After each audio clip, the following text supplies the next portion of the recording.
do for our memberships. Hey, I'm back. I know. I don't know what was happening to my internet connection, so I'm back. I hope everybody's well. Hello, hello.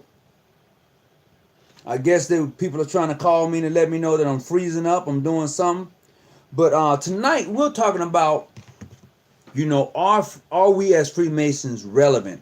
Because I believe that a lot of times we're living off off of what used to occur. So in this day and age, Freemasonry is up against so much. I mean, the media. I mean, you got people who are not even Masons or whoever or who have not been initiated into the craft.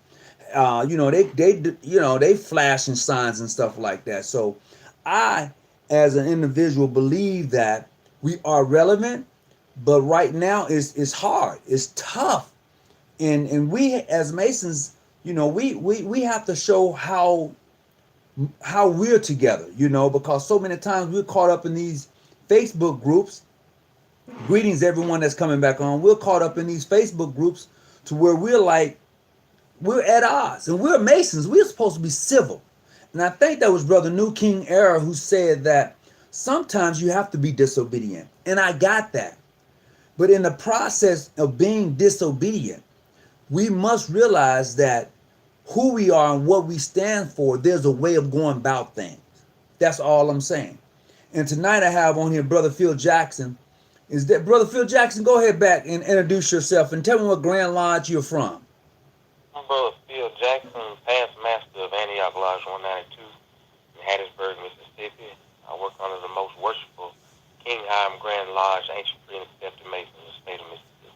Well, I want to get that Grand Lodge a big shout out, cause that's home right there, baby. That's Now, home. I ain't lying. 80, I think it's 84 counties in Mississippi. Madison County being the largest of them all. And brother, I've gone down some dog roads on some dog nights. oh, that's right. I ain't lying, brother. Heading through Yazoo, man. Coming out of the valley. Yeah. PQs. I've been down through Alligator. I've been to Moss Point. Oh man, Hattiesburg, Vicksburg, Greenwood, Greenville, Tunica. Ooh wee, I've named some places. Let me see. You got Louisville. You got shit, man. You got Timbuktu down there. Do you know about Timbuktu in Mississippi? For real. I'm just saying, man. They still got cotton fields down that way. Don't get it twisted. Say what you want to say, but ain't no place like home and some good cooking. I know that. That's right. So we're talking about tonight, and I'm glad that everybody's coming back on, but we're talking about Freemasonry being relevant. Freemasonry being relevant. And those individuals of the 60s, 70s, and early 80s, those Masons, those old timers, man, I mean, they handled their business. They was really the champions in your community. And this is why a lot of us are Masons, because of them. We came across that old timer who was an outstanding man who we saw and looked up to, and we wondered, where is he going on a Monday or Tuesday, Wednesday or Thursday night or Friday, on Saturday? Where is he going in that black and white? Wow, Mr. Johnson down the street, man, every time I see him, he's dressed well, he talks well, he carries himself well, he's hardworking. But boy, I'd like to know, where is he going? Oh, the Masons are in the parade, or man, the Masons came to my school. I mean, those are the type of things that probably drew us into being Masons. And what about yourself, brother Jackson? What drew you into being Mason? What made it relevant to you? Well, brother, it was two reasons for me.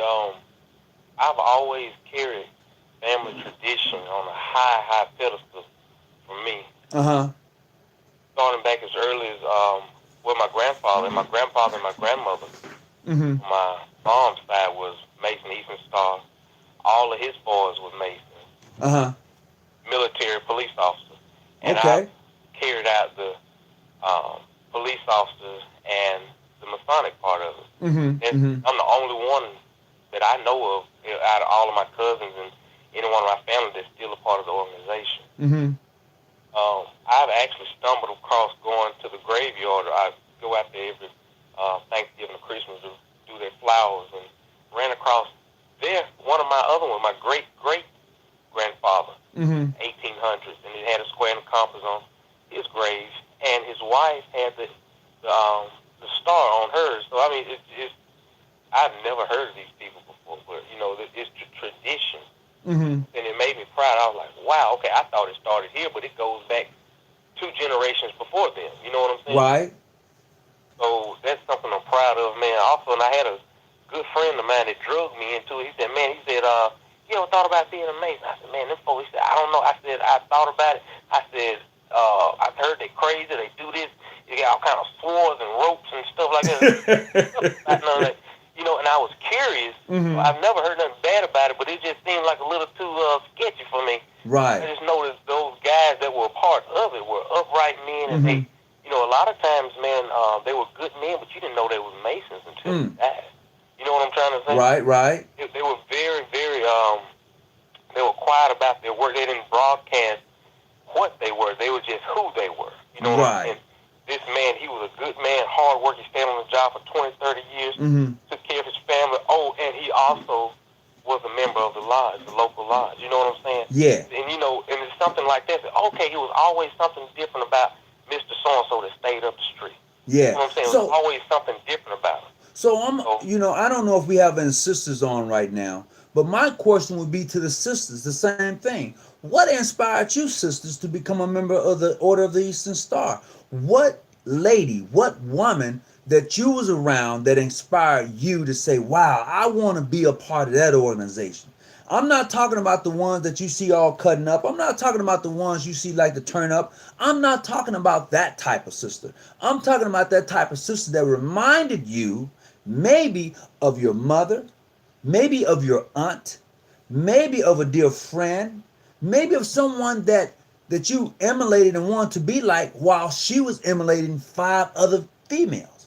As she walked through the labyrinth of life, she was emulating all of those, all of the womanhood, and you saw that. So, my question to you, sister, who was that woman in your life? Because I know that the brothers, in my opinion, I believe that the brothers had someone, as Brother Phil Jackson was so eloquently breaking it down about the individual that really drew him into Freemasonry, just as one drew me in. I'm gonna tell you my story, and I've said it before, I believe, in regards to Trent Lott, who's from Mississippi.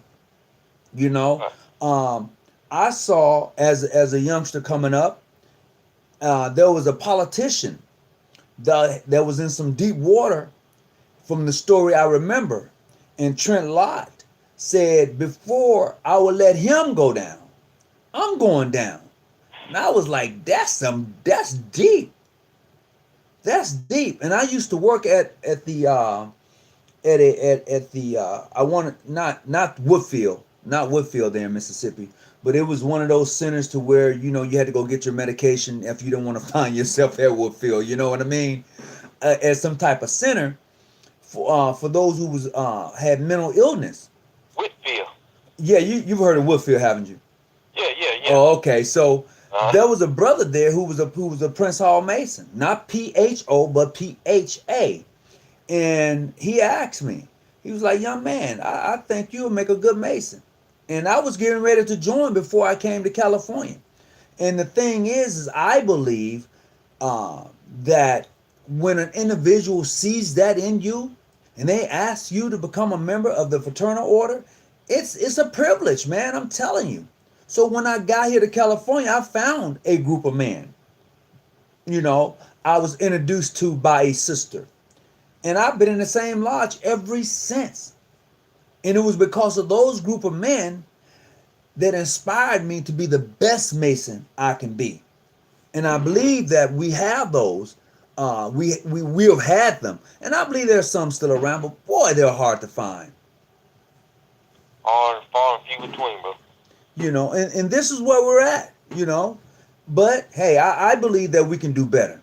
As a matter of fact, I know that we can do better. Back this year, taking in people, examining these people before we bring them into our house, our lodge. You know what I'm saying? Right. Instead of just saying, hey, he works here and he'll be off on meeting days and he makes good money. We won't have to worry about him not paying his dues and taxes. You know what I'm saying? Right. Getting these people who don't mind showing up for paper pickup, who don't mind washing cars, who don't mind showing up for the community service at the elementary school. Mm-hmm. Give these kids high fives on their first day back to school. Right. You know what I'm saying? You have to get these guys here first. We have to do better in our lodges. I mean, if our numbers are down, we don't want to take anything. We don't want quantity over quality. Absolutely. Yeah. Right. So I think I've been guilty of it myself. Mm-hmm. Well, Joe Blow, he works offshore and he'll be home. He'll make one of the meetings out of the month. And he's a good old guy. So-and-so went to school with him. He vouched for him. And that's just it. Mm-hmm. You have to have it in your heart to be a servant, man. Yeah. Community. I've always tried to explain it to people before they come in when I was a master that, it's not a gang, it ain't a clique, it's not a Greek fraternity. Mm-hmm. You know what I'm saying? It's an old man's fraternity. It's an old man's thing, and you get in here and, we sometimes we have church service together with the sisters. I know in the Royal Arch we always go to Palm Sunday on Right. Right. You know what I'm saying? We get together with the Herons and we go to Palm Sunday, we go to church together. And we do a lot of things like this. We travel and we dressed up and we go to these workshops and these district workshops and functions, and we have service, and that's what it's about. Get out here and we do this and do that, and it's not about the hooping and hollering and jumping and going on and clubbing or whatever. I'm not saying you can't have a good time with your guys, because look, we have our sessions, man. Mm-hmm. We have a good time. We have a good time. Somebody better set their clock so we can get up on time. We might not even go to sleep. But, we're going to have a good time when it's appropriate. But for the most part, Now, I have this question because someone just posted it just a second ago, is that I believe it was Brother Shaheed said that Freemasons act like they're Bloods and Crips. What? Come on, talk to me now. Come on now. This is to everybody. Do Freemasons act like they Bloods and Crips? Hey, Brother Jackson. Brother Jackson, before you answer that, I'm gonna put this on that. I'm not talking to the white Mason.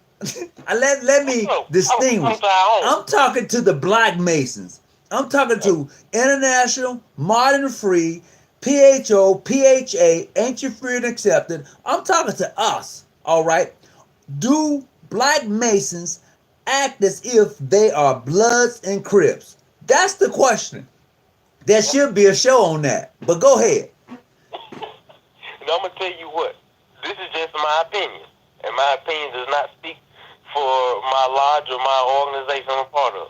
But I would tell you this, in some cases, yes, but my solution is we could take about 10 to 20% of that energy. Mm-hmm. Just have a sit down at a Chili's or Applebee's or something. Push these tables together and say, hey, look, we don't have to sit. I know our grand lodges ain't sitting horses, but look here. Why don't we make the difference and just have a joint so-and-so on Mother's Day? Or go to, and we're going to put our money together. We're going to sell fish, and we're going to wash cars, and we're going to take that money, we're going to buy some house shoes. Hello? Go to the centers on Mother's Day and give these men some house shoes. Or give them you want to go on? See good men in the community instead of saying who territory is this and who came from here and who trying to get these butter biscuits out the White House. You're not a Grand Lodge of England. Well, hey, I have Brother Reynolds on from the Grand Lodge of out of Florida, PHO. Brother Reynolds, go ahead, talk to me. First and foremost, always a blessing. Thank you for having me on. Definitely enjoy you guys' platform over here. You guys, putting forth some amazing knowledge and definitely some point of views and everything. And just touching on the topic here, I'm just gonna hop in as far as what you guys talking. Somebody said something about some of the jurisdictions and stuff. How we reacted almost like Crips and Blood. We had a little bit of a. I'm just keeping it real. No, we had a little bit of a conversation on that last night on our show. Oh, okay. Where we kind of discussed a little bit of that. Now, Brother Reynolds, tell everybody what show you got. Now, everybody needs to hear what show you got. Every Wednesday night, every Wednesday night at 10 p.m., tune in to the PHO radio show on Blog Talk Radio. So we definitely got some brothers on there from PHO, and we got some sisters on there from PHO to give both a brotherly and sisterly perspective. So there's definitely Masonic, there's definitely community, it's fraternal, but it's open to anybody. I tell everybody all the time, you know, it doesn't matter if you're 4-letter, 2-letter, 3-letter, no letter, 13-letter, you know, it don't matter. If you're alphabet boy, you got all kind of alphabets in your soup, we want you to come on over and speak your truth. Right. And that's the key thing. And definitely try to keep it within tact and within positivity. Correct. And I think me and you, Brother Muhammad, have talked about it before too as well.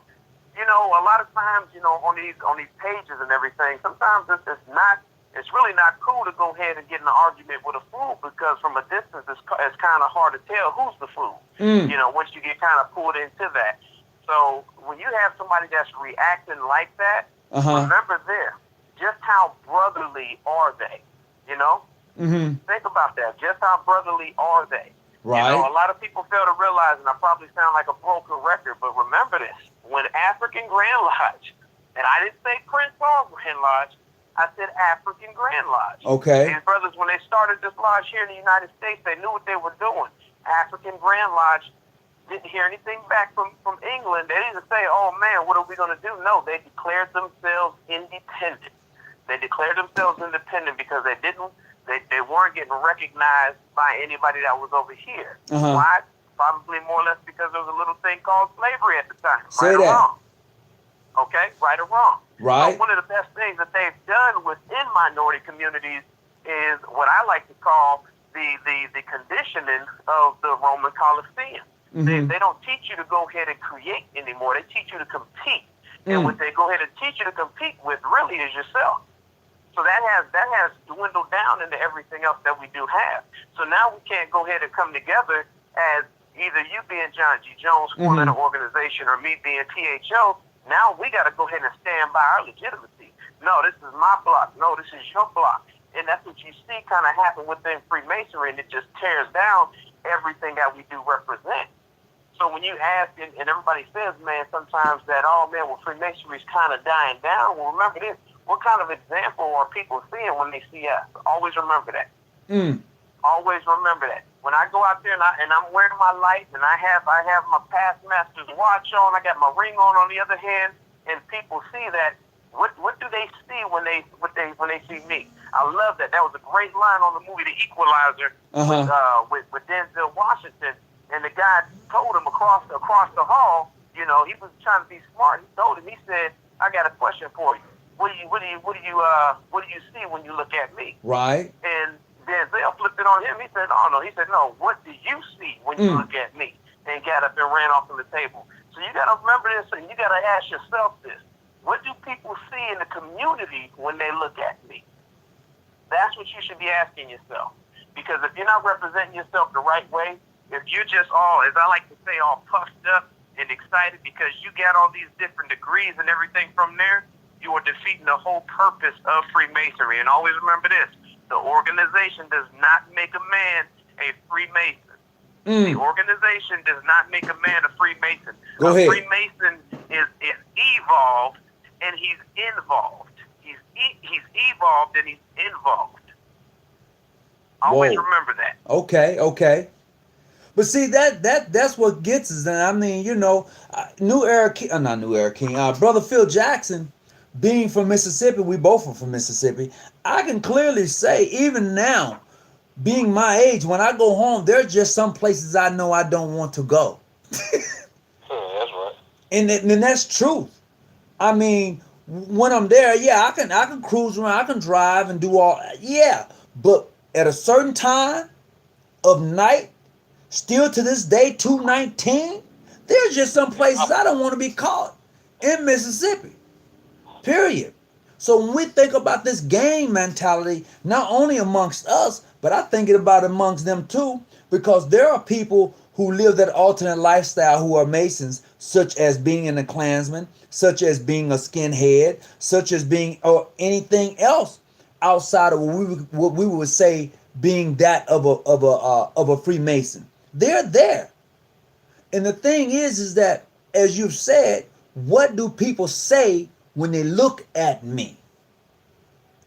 You know? Go for it. You still online? Did I lose you?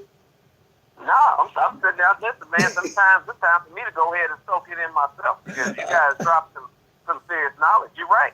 You know, I mean, come on now. I mean, you wouldn't go ahead and go and jump into a shark's tank over at SeaWorld with a nosebleed, would you? Oh, no, sir. You know, you're absolutely correct. You know that there's certain places that you're not supposed to go and that you're not supposed to flow. We know that, but what we need to go ahead and do is get past the whole thing. Listen, whether we want to accept it or not, Freemasonry nowadays is kind of set up almost like denominations within, and I like to just use it because it's popular, like Christianity. Mm-hmm. It's amazing. You got Seventh-day Adventists and you got Catholics, and they both believe what? They both believe different. You know what I'm saying? They both believe different, just a tad bit different. However, when that March for Jesus comes up, guess what? You got them all over there, all together. Now, listen, they may not go ahead and recognize how each other do their rituals and things as far as the Bible or which Bible they go off of. However, they do find a way to respect one another. And I think that's the difference that we need to bring within Freemasonry is why don't we stop with the reject and start with the respect? Right. That's what we need to do. Mm-hmm. And enough of us don't do that because we're too trying to set up on, well, I'm better because I'm this, you're better because I'm that. No, man, you don't need to do all that. Just listen, we can respect each other. You might do things differently in your lodge, and I might do things just a little bit differently in my lodge. I guarantee if we go overseas, those brothers are going to do things a little bit differently than what we do. Oh, let me tell you, brother, it is totally different. It is totally different. I mean, the only thing I would say this in regards to visiting lodges overseas, yes, it may be set up the same way. But brother, when it comes to that opening and closing and how they do, yeah, you learn new customs. I can honestly say you learn new customs. And the thing is I've always said, once you get out these boundaries or the borders of the United States, you can see masonry from a whole nother point of view. And I would say this, if you find yourself in the military, I don't care what jurisdiction you're from, it's something about being a Mason that draws you to each other. Because that's all you're going to have. Now, this is what I've been told. I've never been in the military. I'm just telling you personally what I've been told by some of my lodge brothers because California is that military type of place. But here in San Diego, my military brothers have told me, they said, man, when you go on a boat, you out in that water, it ain't no Prince Hall, John G. Jones, Modern Free International thing out there. It's a Mason thing out there. It's only when you come back on land, then you can't talk to each other. That's some whack shit right there. Excuse me.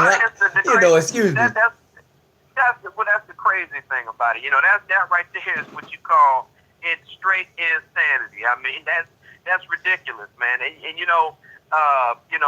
that's whack within itself, just like how you were talking about. But just remember this: at the end of the day, you know, before you I don't know why Denzel said it in Malcolm X. Before we were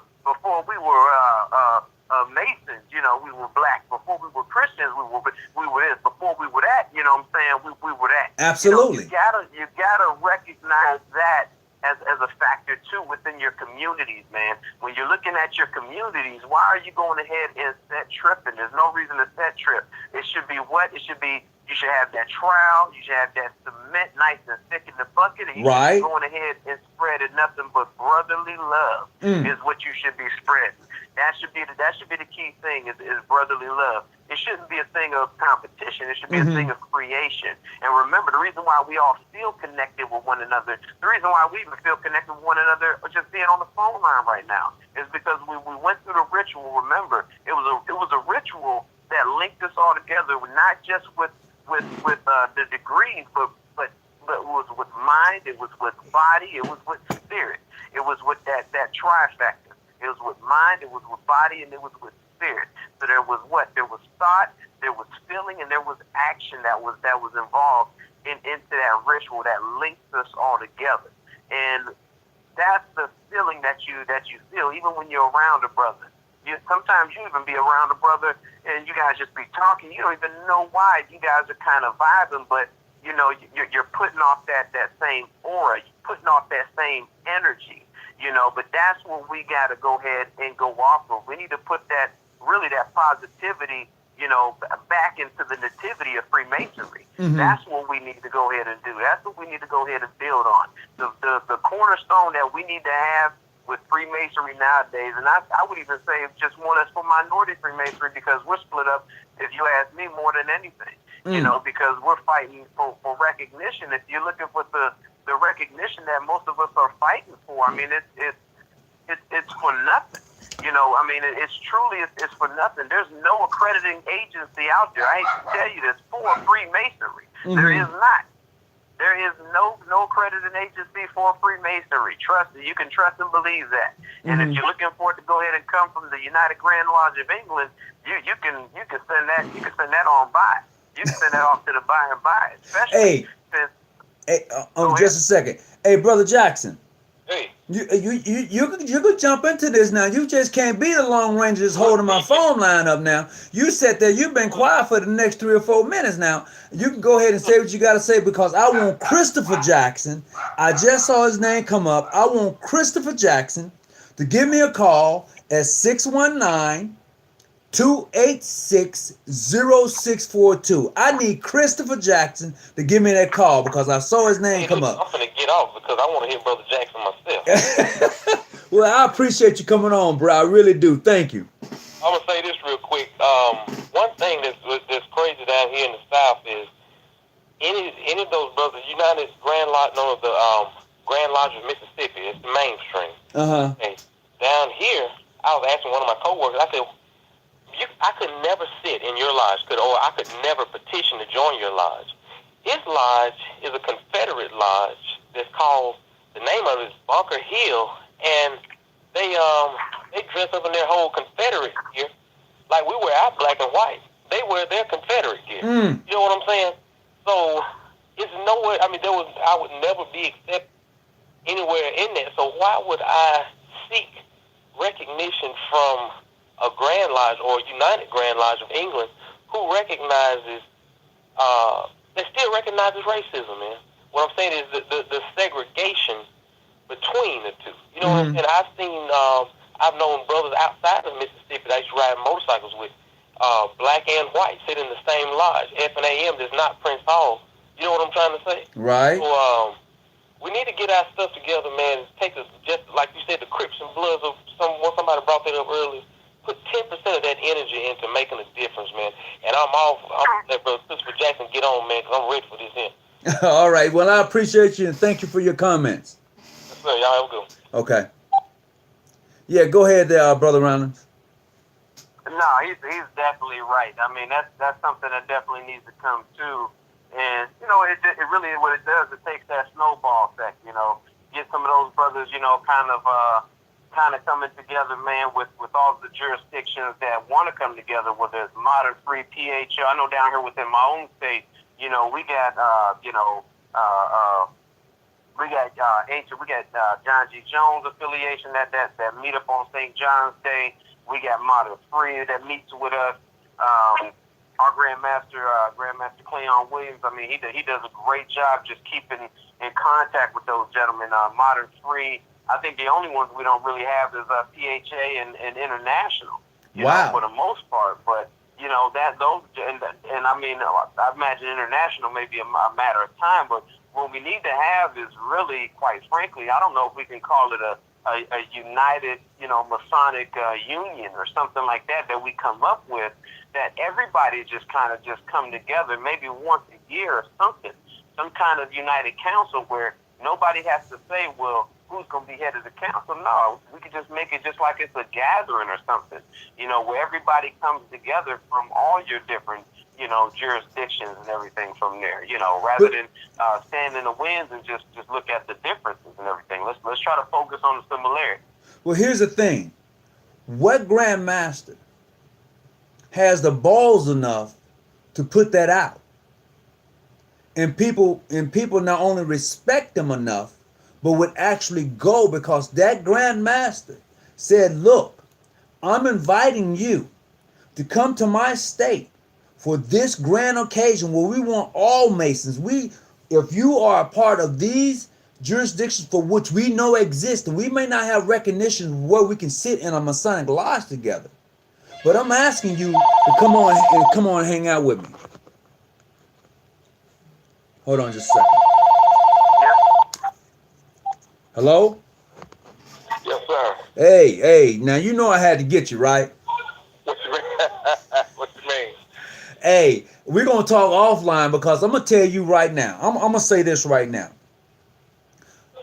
I appreciate Brother Jackson, because just here last week when I posted up those pictures, he called me while I was at the meeting and asked me what I was doing, and found out and told me what he disagreed with. He did that. And I can respect the man who's able to pick up the phone call and don't go on the bullshit that you hear, excuse my language, but actually go on the fact of why somebody is where they at. They can agree to disagree and say, I'm done with it.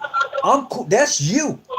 And that's to me meant more than anything that and only about 3 people actually did that, Brother Jackson, besides yourself. And I can really appreciate that out of respect of a brother whispering good counsel in your ear. You know what I mean? Yes, sir. So I just want to let you know that. Well, I appreciate that. You know, you didn't have to. The thing is this.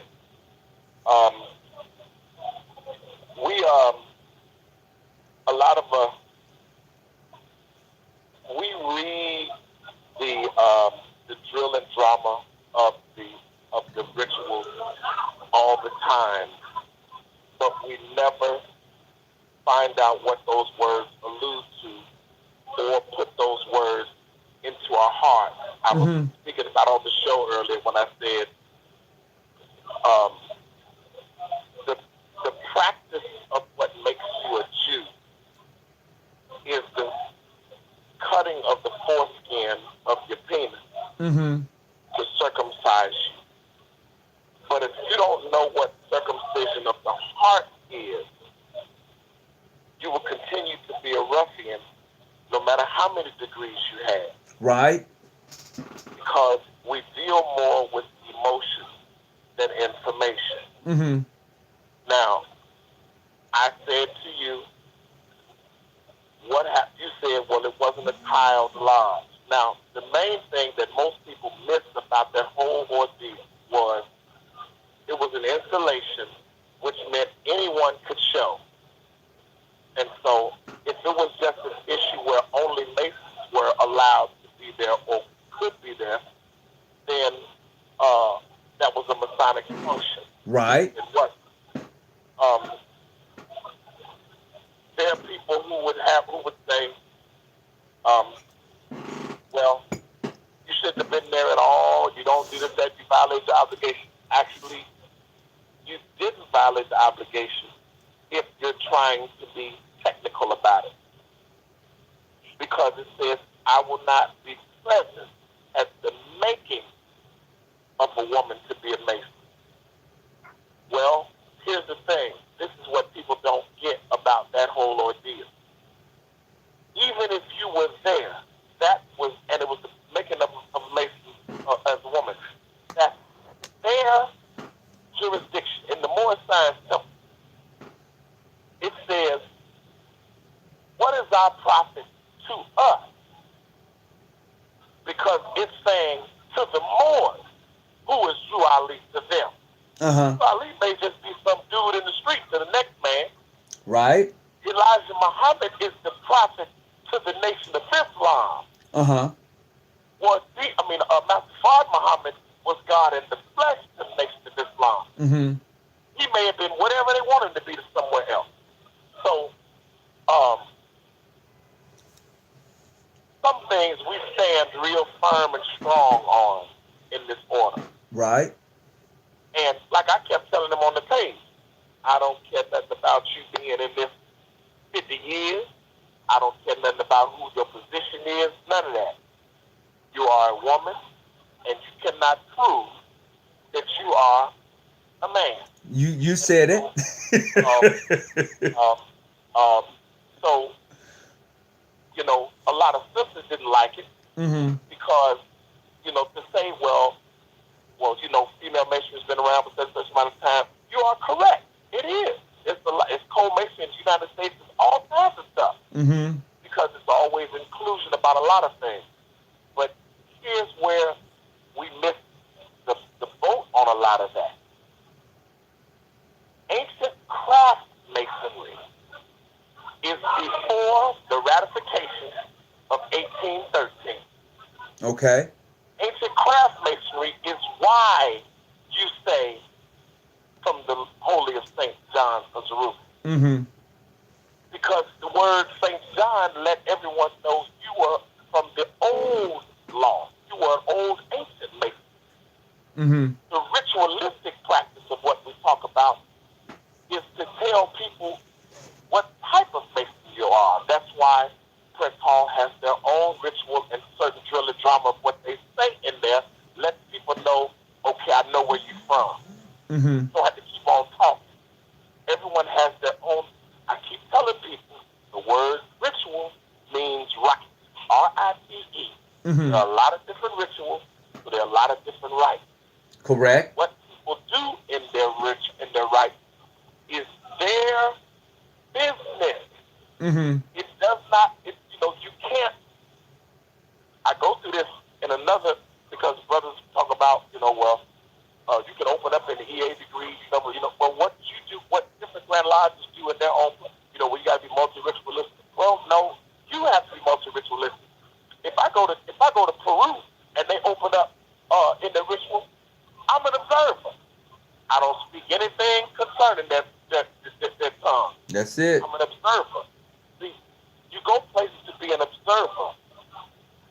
Like you said, when I asked you, well, it was real interesting. I know what interesting meant. There's a whole lot of monkey ball that was going on that you had never seen before.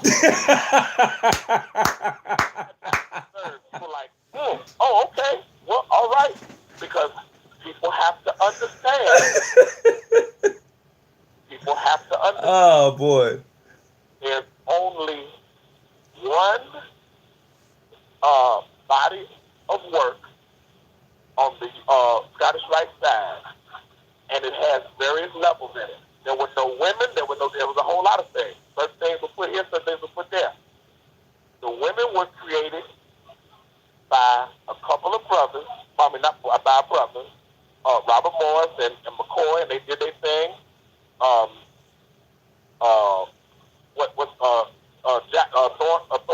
Thornwell. What's his name? Thorn Jackson? Thornwell from Prince Hall. Oh, okay. He created OES for Prince Hall. He developed that for Prince Hall. It was already here. He just developed it for Prince Hall. Right. When people feel being a Mason is a conduct. It's not. It's a conduct. It's a behavior.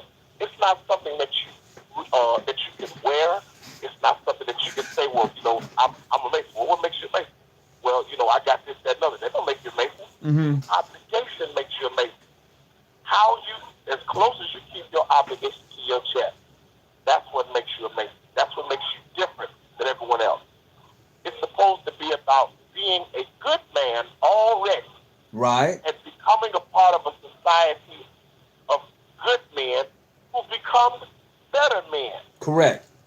You think because you do one charity a year, you all right. You fulfill your obligation.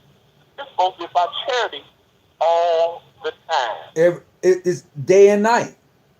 All the time. See, so now, while we're sitting up talking about who legitimate, who recognized, who this, who that, tell me how many people you fed this week. Uh-huh. Tell me how many people you put some shoes on their feet. So Brother Jackson, and going back and saying that, so what has happened to masonry? Because we're talking about masonry being relevant. So what has happened to masonry in its totality? We're in 2019.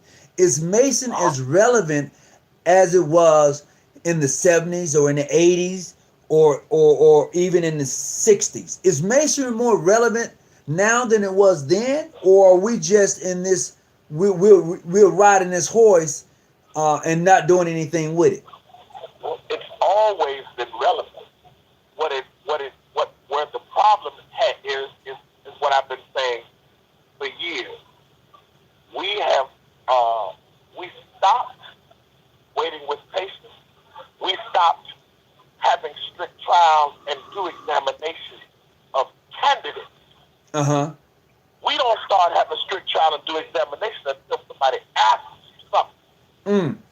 Well, how do you keep telling me you're a Mason? Well, how the hell do I know? Oh. Not by your perfect points of interest. I say this all the time. If someone was to accuse you of being a Mason or a star, is there sufficient enough evidence to convict you? Or is it just mistaken identity? You can easily walk around here with shirts, sweaters, hats, medallions, belt buckles, socks, drawers, all rings, everything.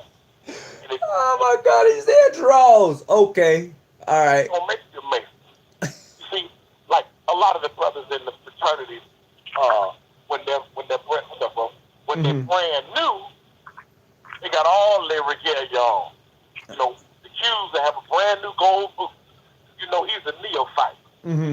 But you know, when his boots have been, you know, they're all dusty, he's been stomping, you know, he's been stepping and all this other stuff, it's been well worn. When he's a well-weathered Q, he can tell you about what reasons that he is. You know, a Sigma, an Alpha, a Kappa, all the way around. Everyone can tell you why they are.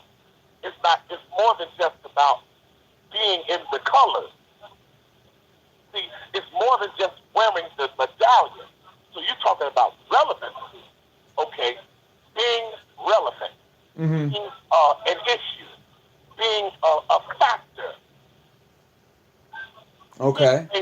Today is about social clubs and who can tear off the next sister because she's trying to really find her a good man who's about those principles she's heard and saw her grandmama talking about. Right.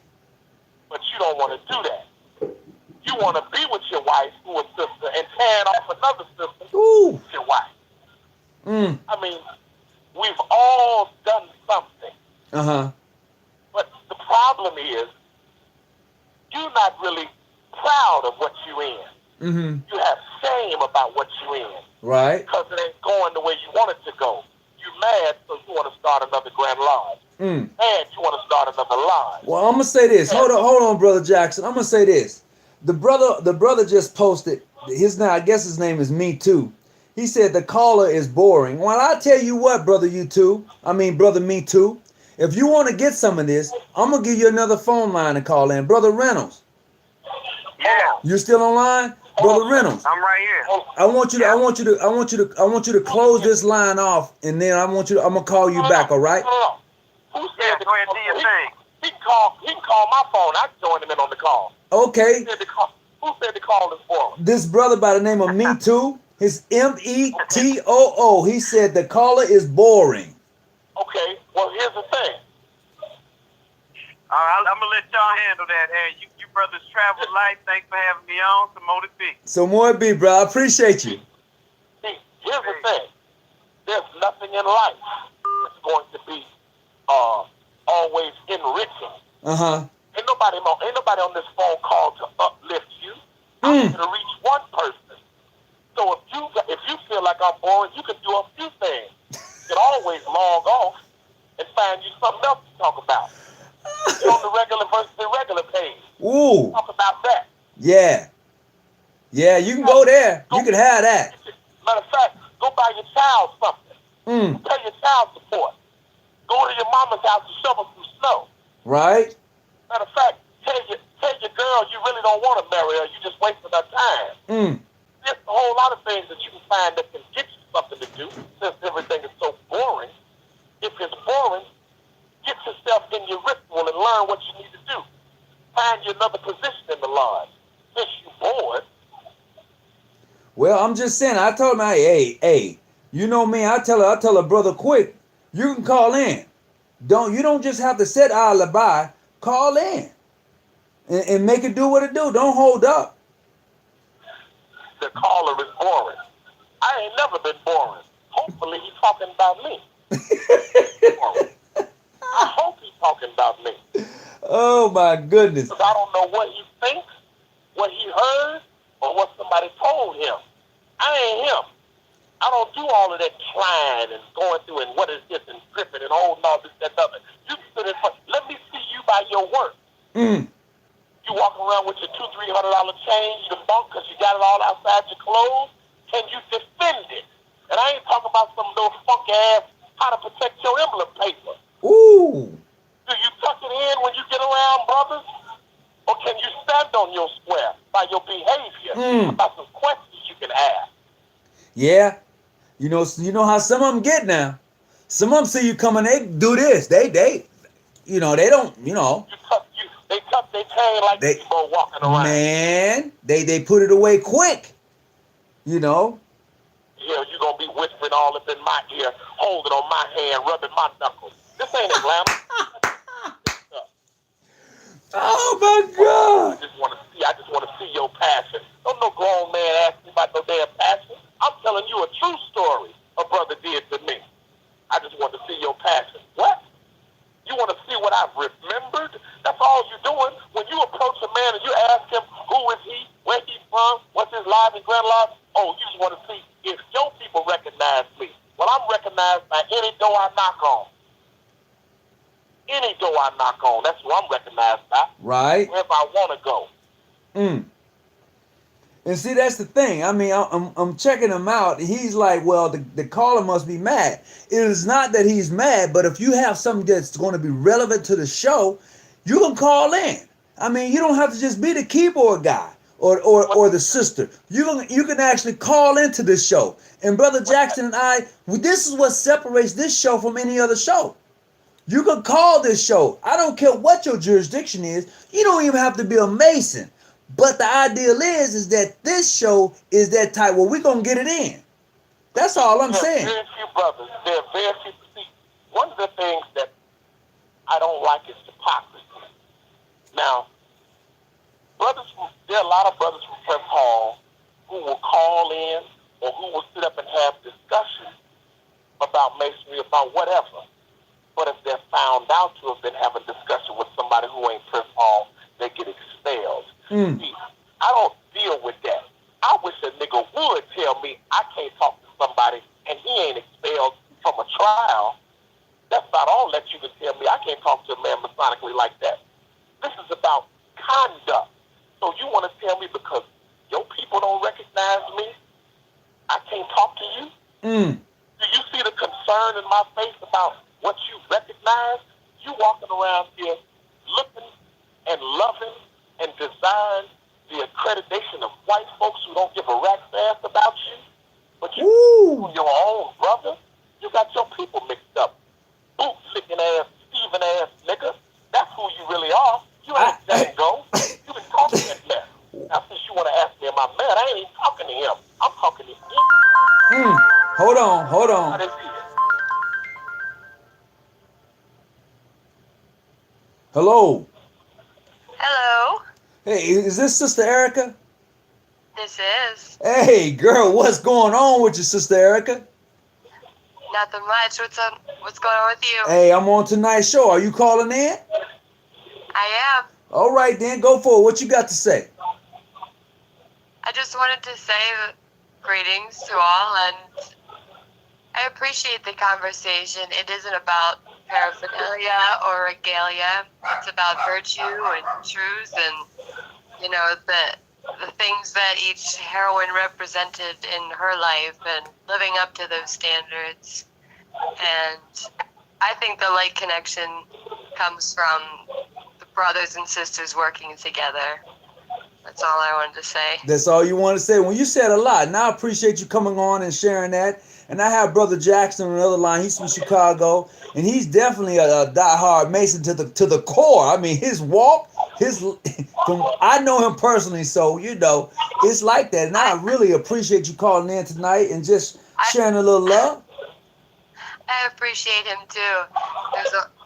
I mean, I understand what he means. I've seen the very thing he's talking about, but there are those of us that understand that.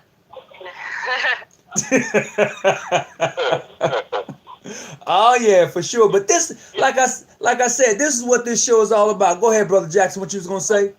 See, there's, as I said before, most of the time when a dog hollers, he been hit. Been hit with a rock.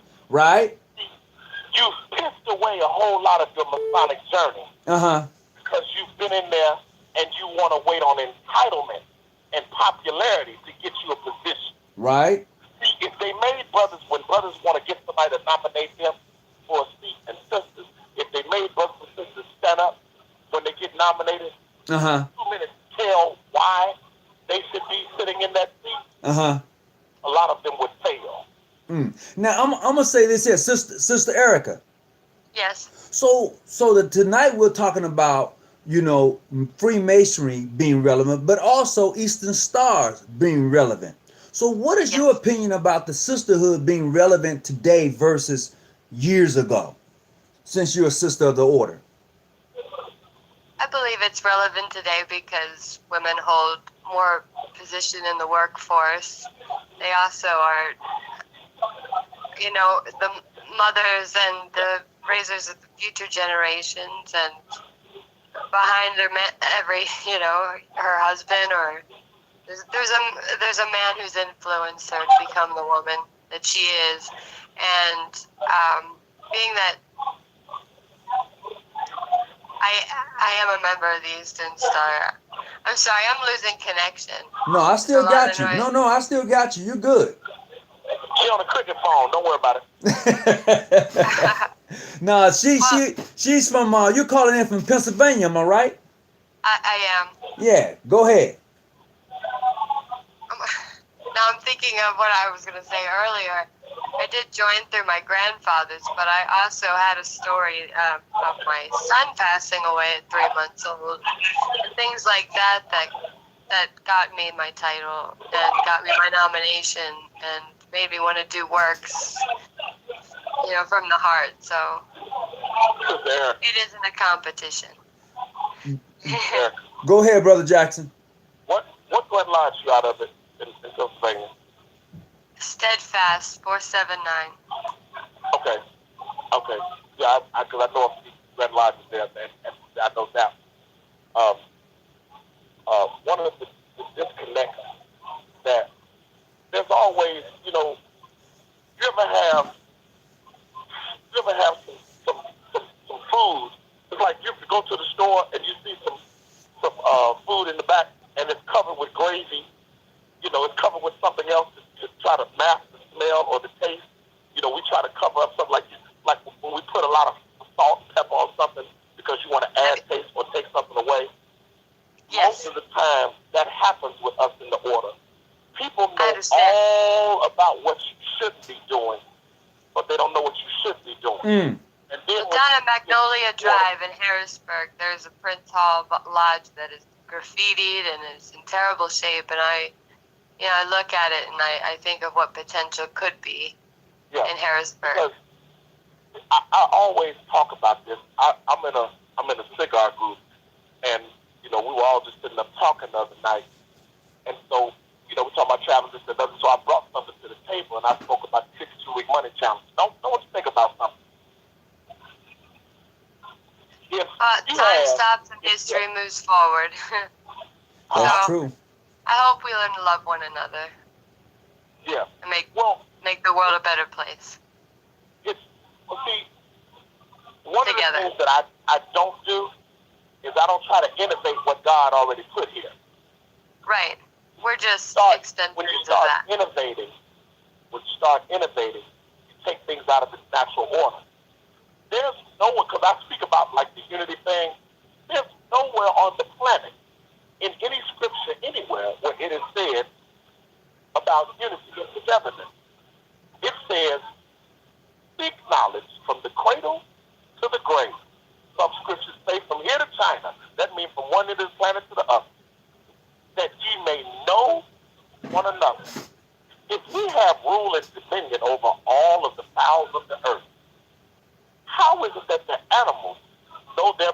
their rank and their file. That's right. They all drink out of one watering hole, but they keep their eyes open because they know death is in this water. We want to do everything with one another. Right. You ain't never went to Church's Fried Chicken and told them that they need to get up with KFC and become one. You ain't never seen Chevy and Ford, Dodge, Chrysler, none of them, and told them they all need to become one. That's it. Eyes closed, every car riding like a police car. Hey, now you that just spoke must be some the truth. soul. You know, we Yeah, gotta do the animals. I believe animals have souls. animals. See, animals don't have a choice. You know, there's a reason why the lion is the king of the beast, because he's the only animal that can control his emotions. That's No just other my animal belief. controls his emotions, but the lion. But they put down was the lion and the lamb getting along. No, that's the innovation. It's never been that way. But the lion and the lamb has never gotten along unless you take them out of his natural habitat, like we do dogs and cats. You know, these little pretty pictures at Petco, the dog and the cat sitting there hugging. Yeah. That's in an unnatural habitat. But out in the wild, they die. Prime example, mama been holding you on the nipples for 18 years. Now it's time for you to go fend for yourself. You can't even make it. Ooh. You've never had any trial or tribulation. That's right. You've been coddled all this year. You never went out there and stubbed your toes. You just know about puppy love, high school. You don't know. I don't know. When my son passed away at 3 months old, I learned quite a bit about what life was really about. And Right. that was 7 years ago, but there's some things I still can't explain, and that's God. About how people behave. Like I said, if we sit up, how is it that we're allowing sisters to come into the order and you don't even see 3 of the heroines in them? Right. You don't see, people spend more time on their knees naked than they do in prayer. Oh, Sister Erica, go ahead, Because talk, they girl. have no avenue to do work, the virtuous work that the Freemasons do to exemplify. So that's the only choice. It's hard for women to be in positions of power Relevancy, when we talk about the relevancy without that criticism. Where the problem comes, where the disconnect comes in about the relevancy is we've become a people that needs to see everything. You know, I need my name out there. You know, I did this, I did that. You know, when people see you, they say, yes, they go to Macy's. You know, they fed us when we were homeless. You know, they come and feed us every year. You know, we out here, we doing this and we already down on our luck, but they come through here and they feed us. You know, when you say you something, it's supposed to exemplify through your character. People are it's a lot of brothers and sisters in this order that take their talents and their gifts places in this order. Their character can't keep them. And that's why we suffer. Right. You knew that was an idiot when you gave them that vote. But kept putting them in the office. Instead of complaining, we'd rather go behind secret council and down to the club and talk about what somebody's doing when you could have nominated someone else, including yourself, and let the people decide.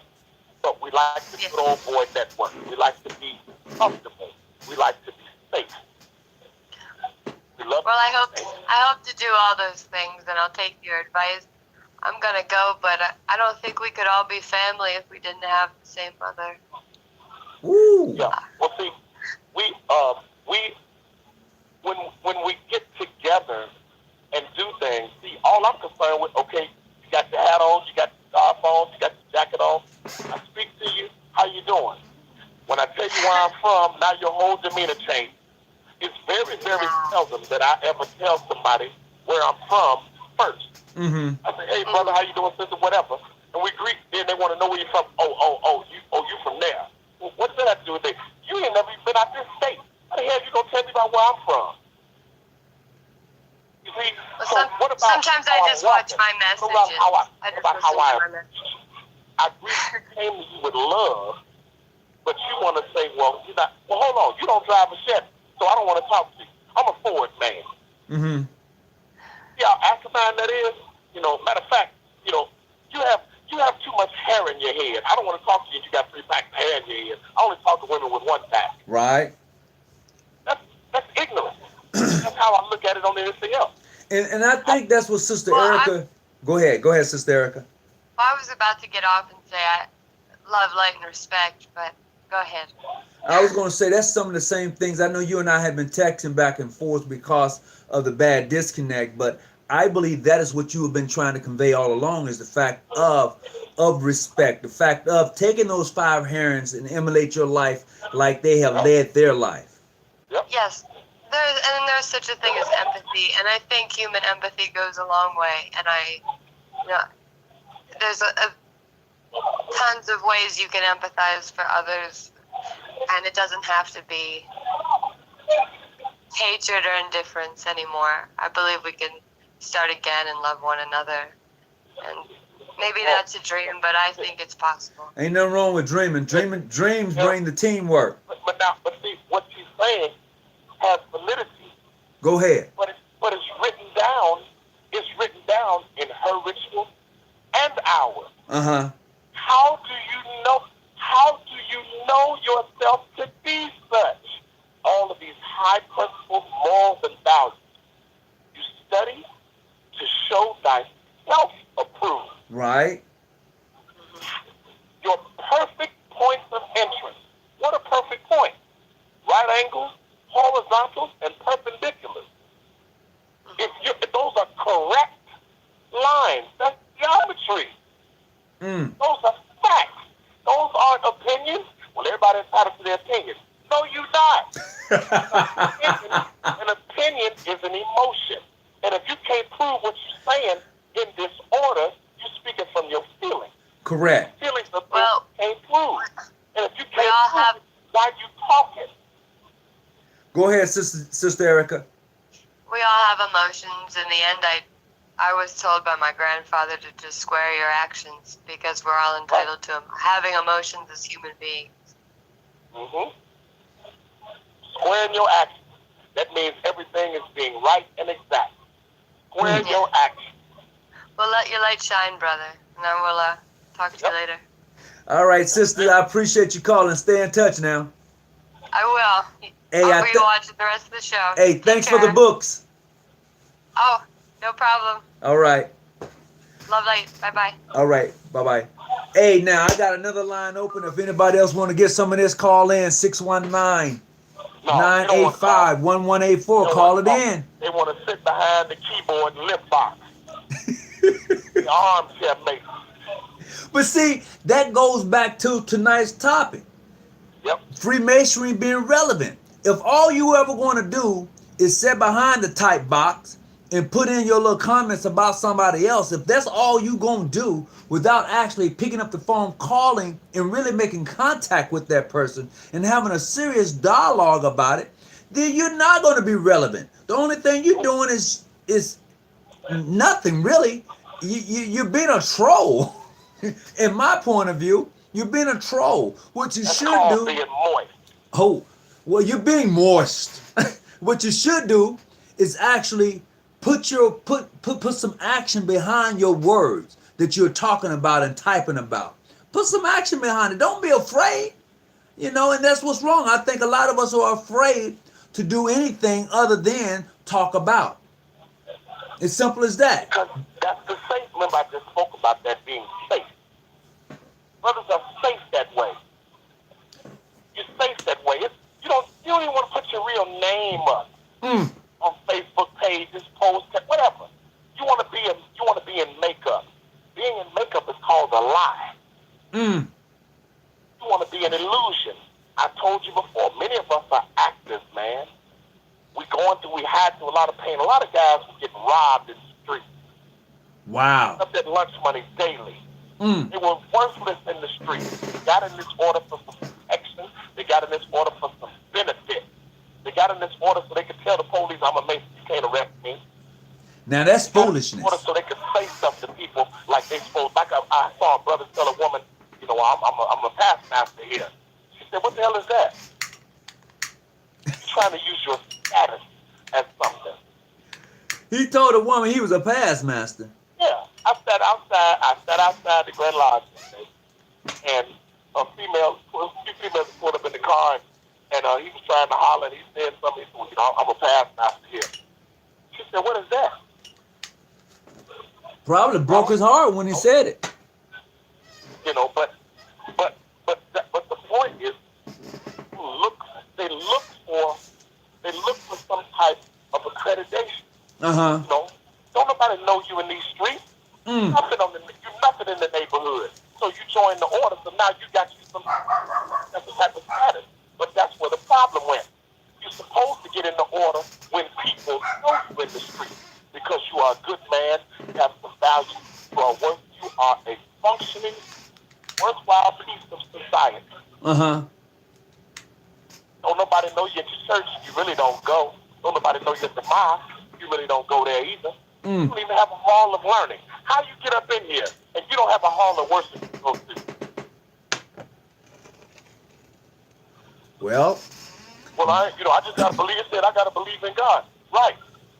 But it says that a masturbation is a worshipful master, especially, is one who is zealous in the ancient landmarks, customs, and usages of ancient craft masonry. Just take that phrase alone. What does the word zealous mean? It means you got to be you got to eat, sleep, shit, shave, and bathe this. Because it is you. It's not just something you in. Oh, it's a free will organization. I can come and go as I please. Right, you can. But while you in here, that point within that circle, the circle is the boundaries of the order. The point is you. The laws are the two patron saints. Well, I'm gonna say this here, Brother Jackson, because I've been going through the little chat line. Look, I'm gonna say this, brothers, and to the sisters, but more so to the brothers. This is directed to you. Please calm down with the rhetoric and going back and forth, because this page right here, this channel is to actually educate, bring us together.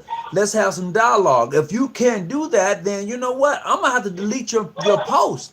I've said it, I've printed it, and now I'm gonna have to do it because come on now. I digress in that. All right, talk to me.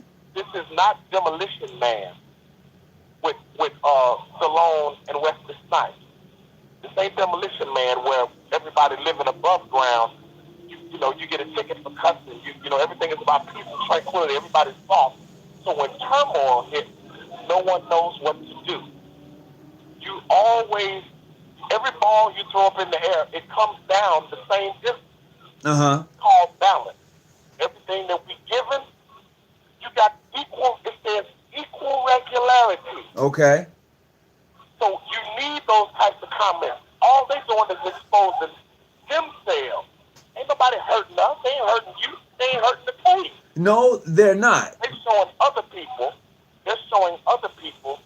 their lack of knowledge. Okay. Hey, what up, Noob? How you doing, sir? Sir. They're showing themselves how they behave. I don't listen. I tell brothers before. I treat everything in life like a bank account. I use simple mathematics with everything. Relationships, job, whatever. If it's not going to add to me, it's subtracting from me. If it's not going to multiply me, then it's dividing me. Whatever it's doing, it has to equal out or it's wrong. That's simple math. I don't deposit more into anyone than I can see a return from them. Hey, I got that. That's breaking it down right there. If I can't make a deposit and get a return on it, ain't no need of being around me. Yeah. Oh, I can rock with that. I can definitely rock with that. Sitting on the page, when you're talking all of this same Facebook mess and all these other pages about who's who and what's what. That ain't what you're here for. You're still an idiot in your lodge. You still don't know nothing. You don't pick up your ritual until the meeting time. You don't even use the principle. You're a ruffian. You're somebody who one of the 12 that recanted. Oh my. That's who you are. You're sitting up in front of King Solomon looking for some break. Oh.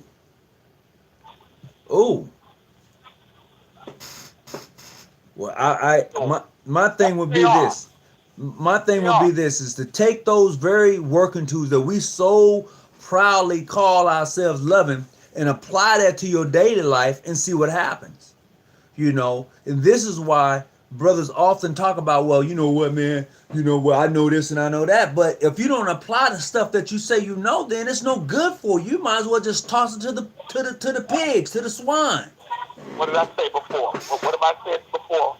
The brothers that have heard me talk about, you can teach a dog to put a ball in the hoop on a basketball court. So no one cares about what you remembered and recited and repeated. Mm-hmm. You take the words that are on the pages and make them congruent with your heart. Mm-hmm. And they don't. We talk about submitting with brotherly love, and we meet and part and act. And we sisters, and I'm my brother's keeper and brotherhood. You're a liar.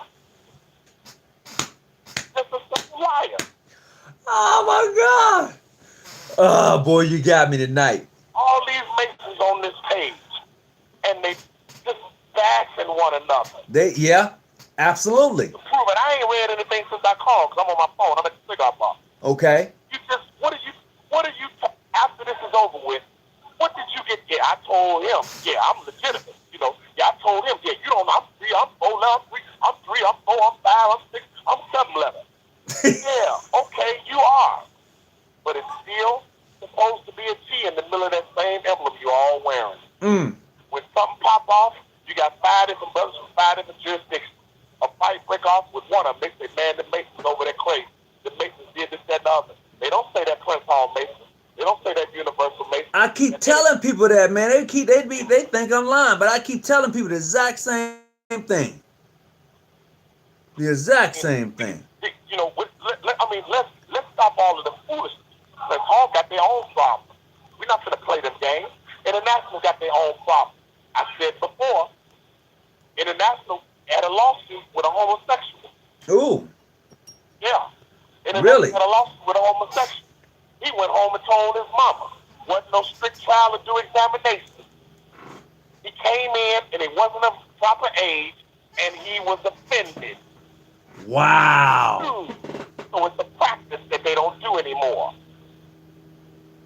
Wow.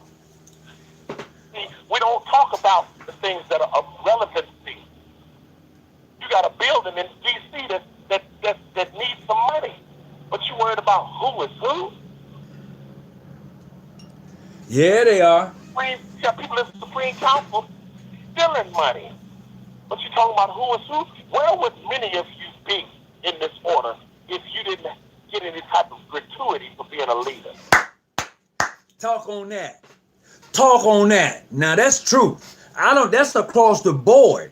That crosses all barriers right there. What you just said is very relevant to what's actually happening in Masonry today. Y'all paying rent being in leadership. That's relevant right there. You can say what you want to say about that. That's truth. And that's what happens even in our so-called General Grand Masonic Congresses when people are in these seats and I'm a this and I'm a that. And it filters down. Let me tell you this, Brother Jackson. My past imperial potentate told me this. He said, son, he said, there's 2 dinosaurs. They're fighting. He said, they don't care who they hurt below them. And they're going at it. And after it's all said and done, they walk away, not realizing all the things that were below them, they've tore them down. Mm-hmm. And that is exactly what happens in this fraternal order across the board. I don't care what jurisdiction you're in. This happens. You got 2 titans and they're fighting and they're carrying on. And when they walk away, they don't realize they've tore up the whole thing because of their fighting, because of their ignorance and the mere fact of what they want. You know, it happens, man. And that's a sad thing. My vice president told me something years ago when he spoke about what real leadership is. Uh-huh. You have a lot of people call themselves leaders. And when you are a leader, when you are a leader and you're out in front, a leader can make a phone call and people will show at whatever hour because they believe in whatever it is that you're saying because they put their trust in you. See, when you get nominated unopposed, there should be no resistance in the lodge. If there is, that means somebody was a liar. But when you get nominated unopposed and you're in the lodge, you walk in, you say you're a leader, you got people behind you. But when you say you're a leader and you can't make that phone call and you're out in front, you want to be out in front, you're really just out taking a walk. You by yourself. So you look for people who believe like you. Another ruffian. You sitting up talking about the worshipful master, the word that made you and a few other members. That's called treason. Because you don't study to show yourself approved. You go along with those types of conversations. How are 3 or 4 worshipful masters talking about the Grand Master? That's forming a lie. That's forming I would say this here. To those of you who are online and saying who's listening to the caller, I'm listening to the caller and a whole lot of people. I see you still posting and carrying on. And this is what makes this whole site so much different than anything else. If you do what I do, I don't go through the feed. That's not in the feed. Because I eat the fish and spit the bones out. So who listens to the call? I eat the fish and spit the bones out. Go ahead. See, if I'm not affecting you, then okay, cool. But who are you? Who are you? You just an avatar on the page. Woo! All you need is a nose and the shoes. That means you're a clown. You can't wear these shoes or this jock strap. I'm not concerned with no cat. Listen, man, I've been scratched by bigger cats than that. I'm not worried about that. I'm not worried about that. I ain't just some cat wandering around here with a chain on, looking for some help. I can give help. Now, you know they do that, Jackson. You know they do it. Yeah. Got the whole car lit up. Got 19 emblems on the car. But see, that's the thing I be cracking up on when I'm talking about tonight is Mason relevant. It's things like I'm reading in this feed. It is things that I personally see when I go to the spot and I'm hanging out and I see the brothers. Like 3 weeks ago, I was down at the spot, and you know my lodge meeting was over, and the brothers from Prince Hall, their lodge meeting was over, so we down there hanging out. Now most of them know me. 80% of them know me. So here's a group, Brother Jackson. They just in their own little world. They don't really want to speak to me, but they know me. You know what I mean? So when one of their brothers go on the floor, he gets turned up. He fall on the floor. Who do you see there helping him get up off the floor? Here I am, reaching down, getting him off the floor while his brothers are looking at him. I'm like, come on, take this brother home. You know he got his black and white on. He toe up. Come on now. That's not how we get down. And then you gonna walk him out. But you should have been there telling him don't be on the floor. He should have never been on the floor. Well, how many of those brothers around him were junior, senior, worshipful, or even regular members? What are you supposed to be doing at a time of recess? Not getting into excess. Intemperance or excess. So they were failing at their obligation right then. Hey, brother, you've had enough. But no, you want to sit up and get turned up, turned back, toe back, because it's cute. See, sin is sin. You don't want to talk about people who get drunk and fall in the flow. You just get drunk and fall in your hotel room and convention. Ooh. Different. Ooh. Like it's different. Please. Yeah, and that's real. That's real. And this is the thing that make people, you know, regret or maybe and look at masonry from a different point of view, because like I said, to me masonry is needed, it's relevant, but when the outside person see how we carry on, it makes them think twice. That's because now 2 things happen there. Here's one of the things that happens there. You look at, it's the same thing that people do with dogs. You got bit by a German Shepherd in '79, but you hate all dogs. Why don't you just take that German Shepherd? When I see an idiot out here in these streets perpetrating fraud, being a pseudo mason, I don't look at. First of all, I got a whole lot of partners close to me at Prince Hall. And we talk all the time. I know people who were four-letter and went to Prince Hall, and vice versa. I don't get all off into all that. I get into how you carry yourself. That's how I deal with you. By how you carry yourself. Right. It's called being a gentleman of fine distinction. Called being fairest. That means the cream of the crop. You're right. The cream of the crop. You're right. I'm not worried about. I never allow somebody to rent space in my head and he don't pay what my rent command. But these will be the same ones who want to try to memorize something in the book, to stand on something. I'm not going to ask you nothing out of no book. I'm going to sit up and observe you. I want to observe you. I can tell a whole lot about you just by how you come in the door with all your stuff on. You need to be seen. All you need is the nose and the shoes. You are a clown. Ooh. You got to go to court with all these jewels on to show the judge. You're disrespecting moral and divine law. Don't nobody need to recognize you and you in the courtroom looking for some help because you're doing 90 in a 35-mile-an-hour zone. Drunk. Now you want some help? Yep. I've seen that before. People locked up. Oh, I'm a mason. Oh, okay. What you looking for, some help? Because you're not finna get it. You were a mason before you did wrong, and you should have been carrying yourself a certain way. Should have been. That's the thing. Should have been. Here's the thing, though, brother Muhammad. Have you noticed on more than one occasion the same clown keeps posting? Is anybody listening to the caller?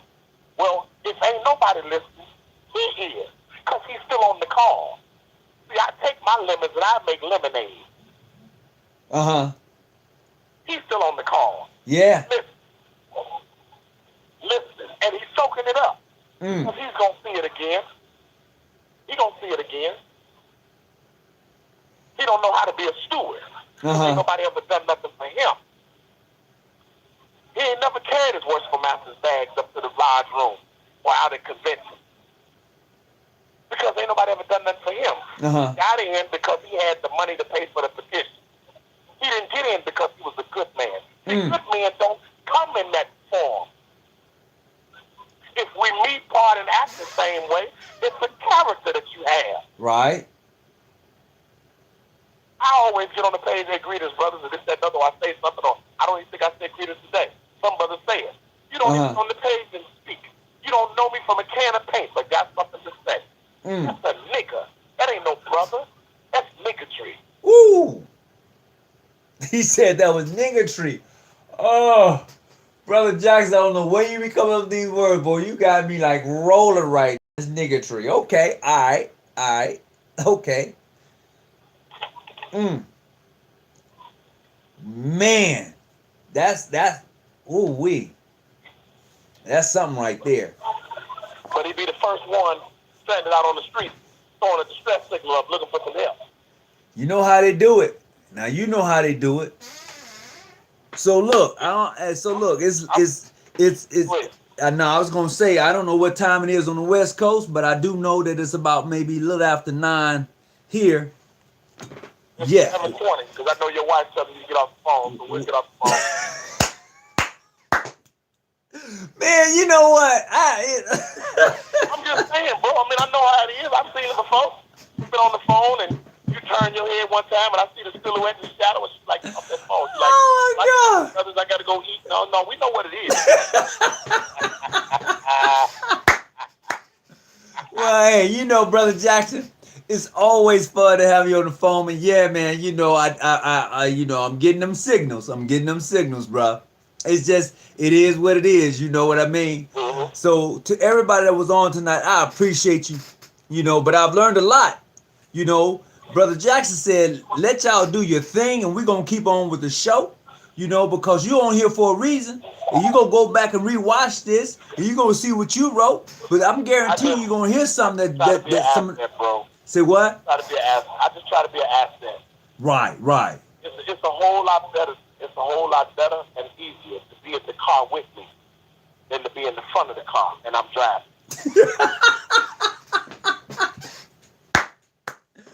Oh man. Hey, brother John, I think you run over a couple of people, bro. I'm telling you, I can see it. Masons know how to show. Masons know how to prove themselves. Hey, you know. We missed that. We missed that with the ruffians. They were Masons, but their conduct was not temporary. They wanted to do. We missed the whole entire issue of a lot of the behavior with brothers just by observing the story of the ruffians. It wasn't just 3; it was 15 of them. Hello? Yeah, who's calling? Yeah, I just wanted to say I respect everything the guy was saying, but you know, using that word nigga, that's I don't think that's a good idea, man. Okay, but who's calling again? Rodriguez. Oh, okay. I just wanted to hear it. So, brother Jackson. I'm not a Mason, but you know, I respect a lot of things he was saying, you know, but as far as I think we had enough on that in society. I think he was talking. I only was able to catch a little bit what he was saying, but I think we need to add more positivity out here more than that negative type of vibe, you know. Right. Okay. So you're saying that the word nigga that he was using was a negative type of vibe. It's a degrading type of thing, you know. At the same time, we already know weakness is like, you know, the easy part. The hard part is actually, you know, the hard part to other people is actually getting besides that, you know, the better version of themselves, you know. I'm not a Mason or anything, but I'm just saying, you know, we don't have to degrade one another. We can help each other to the better version. Okay, but in the process of him using that word, I don't think he was using it to degrade anyone. I think the reason he was using it is because of how people was acting versus degrading them. Now he can speak for himself because he's still online. So, Brother Jackson, go ahead. Well, firstly, yeah, that is it. Because if you pay attention to what I was saying, then that was understood. See, the word nigga, Negus, is where the term comes from, which meant we were God. But see, come on, man. My man, come on, man. You either gonna come up with that info. All right, I'm hear what you gotta say, my man. Go ahead. Exactly. So if you're either gonna listen, if you didn't like the word, okay, that's fine. You calling about the word don't change nothing. If you're gonna act biggerly, then that's what you were doing. If you wanted to find out something, you could have easily sent me a chat. Say, brother, give me some clarity on that. Now all of a sudden I'm degrading. Now all of a sudden you all upset about a word. You've been called worse than that. You've been buying music with worse than that on it. But now all of a sudden you got this hair in your behind because I used the word and you don't even know how I was using it. What you mean, come on, man? You and nobody else is anybody I need to lie to or what? I stand strong on anything that I say. I can stand alone because I got confidence in what I say. Research where the term even come from. You talking about, come on, man. Have you ever even looked in your own history? Oh, okay. What is the name of a river? Niger River. From West Africa. All right. That's number one because it contains black water. There's Moors on this page that'll tell you that. Wait a minute. Wait. Time out. I just picked up something. So you're telling me that the river contains black water? The Niger River contains black water. Wow. It's the richest water and soil out there, but nothing grows in it. It's the richest water and soil out there, but nothing grows in it. But it's the best soil out there from the Niger River. We talking about from a domain of where we come from, like the red clay. Yes. In the south, where the grass is heavily green because of the red clay, Right. iron ore, that white soil. Yeah. Wow, I just learned something right there. That's why we don't have dictionaries like we used to. Because see, the fifth definition of the word God was a handsome male. Okay. It's not even in there anymore because a lot of things are taken out. Mm.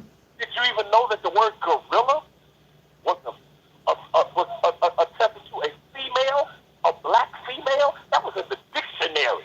Wait a minute now. You dropped another one. You said the word gorilla was attached to the fact of being the black woman. Wow. You're talking about getting clarity. But as I said, through history, from its origin, the word Nika, Negus, means God. Those were a people. And when the white folks, the slave owners, to get us, they termed us that from where we came from. Look at the areas where we came from. The richest part of that land they call Africa. So it's how do we get to the word fag? And it's a cigarette. How did it get derogatory? From the European's conduct and how he wanted to make it. Nobody ever talks about that or thinks about that. I need a fag. You need a what? What you mean? That's a cigarette, bro. Yeah, that's just like being gay is being happy. Exactly. But we repeat things we never researched. Wow. I know and understand. No, you don't. You repeated something you heard somebody else say. But man, I just didn't know. I need to go get me an old dictionary. I got a couple of old dictionaries. I need to go back and look at some stuff because I had no idea that the word gorilla was attached to the word knowing of a black female. What does a Jew call someone of a black what again? Of a black what he said? He said that if you have a very old dictionary, you look up the word gorilla, it was attached to identifying a black female. Man. Well, he said. Now he said. I'm saying, my man. It's what it is. It's like what they do. They've been degrading us for a long time. I mean, we're talking about some racial stuff now. That's what they do. And they have these groups of generations out here. You know what I mean? I don't believe that. I believe in following the heart. How old are you? You know what I mean? How old are you? How old are you? I'm 34. I'm 34, my man. Where you from? I'm from Miami. Miami. Yeah. Okay. He's down where Brother Copeland is at. Huh? No, one of our large brothers is down up in Miami. We like to hang out with when we get together. Yeah. I'm not a Mason or anything. Yeah, you already said that. I know you said that already. You might want to think about being one. I know a couple of them already told me that, but I was interested at first, man. They visited the house, they did a meeting. Why? Why were you interested? Huh? Why were you interested? Why was I interested? Yeah. Well, I want to grow a little bit more. The way I feel like growing as far as being a better version of myself, and I hear that missionary offer that. However, I also heard that that comes with some risky things as some swords. They definitely hold you to a higher standard, and this higher standard could be very risky. So, I take risks. I already take my own risk. Being a better version of myself is taking a risk to myself. It is taking a risk. If somebody disrespect me in some type of way, how I handle that situation, it's kind of risky because the first thing in my nature is to react, with some anger, just to actually say, so let me just let this thing go. What you're That's saying. hard. That's be moved. Huh? I didn't hear you. Basically, what you're saying is that you're easily moved. You can be easily aroused. Just you spoke about what I heard you say was if somebody disrespects you, and then you add it on, by nature is to react with anger. That's not by nature. I mean, okay. There's something that basically could prompt me. Like if somebody disrespect me, you either could like let it go and stuff like that. I see things as options, but sometimes it's like sometimes there's like the ego and stuff like that. I for myself, what I try to do is the better version and put that ego down and try to let things go. You know what I mean? That's what I'm trying to do. That's what I do these days, and But I'm just saying, just trying to be the better version of myself. Okay, so here's what I wanted to know, because whatever reason that you saw a Masonic page on YouTube and you chose on the page, you're not a Mason, right? No, he's not a Mason. Yeah. Okay, so now, what were you looking to find being on this page? Because the only way you'll ever find out what being a Mason is to go through an initiation. You can read, you can study, you can ask questions, you can find out a whole lot of things. You can sit on YouTube, study periodicals or whatever. But until you go through an initiation, you'll never be a Mason. It's only because of an understanding you even get dialogue. Because it really should be brothers and sisters on this page. We ain't on the block.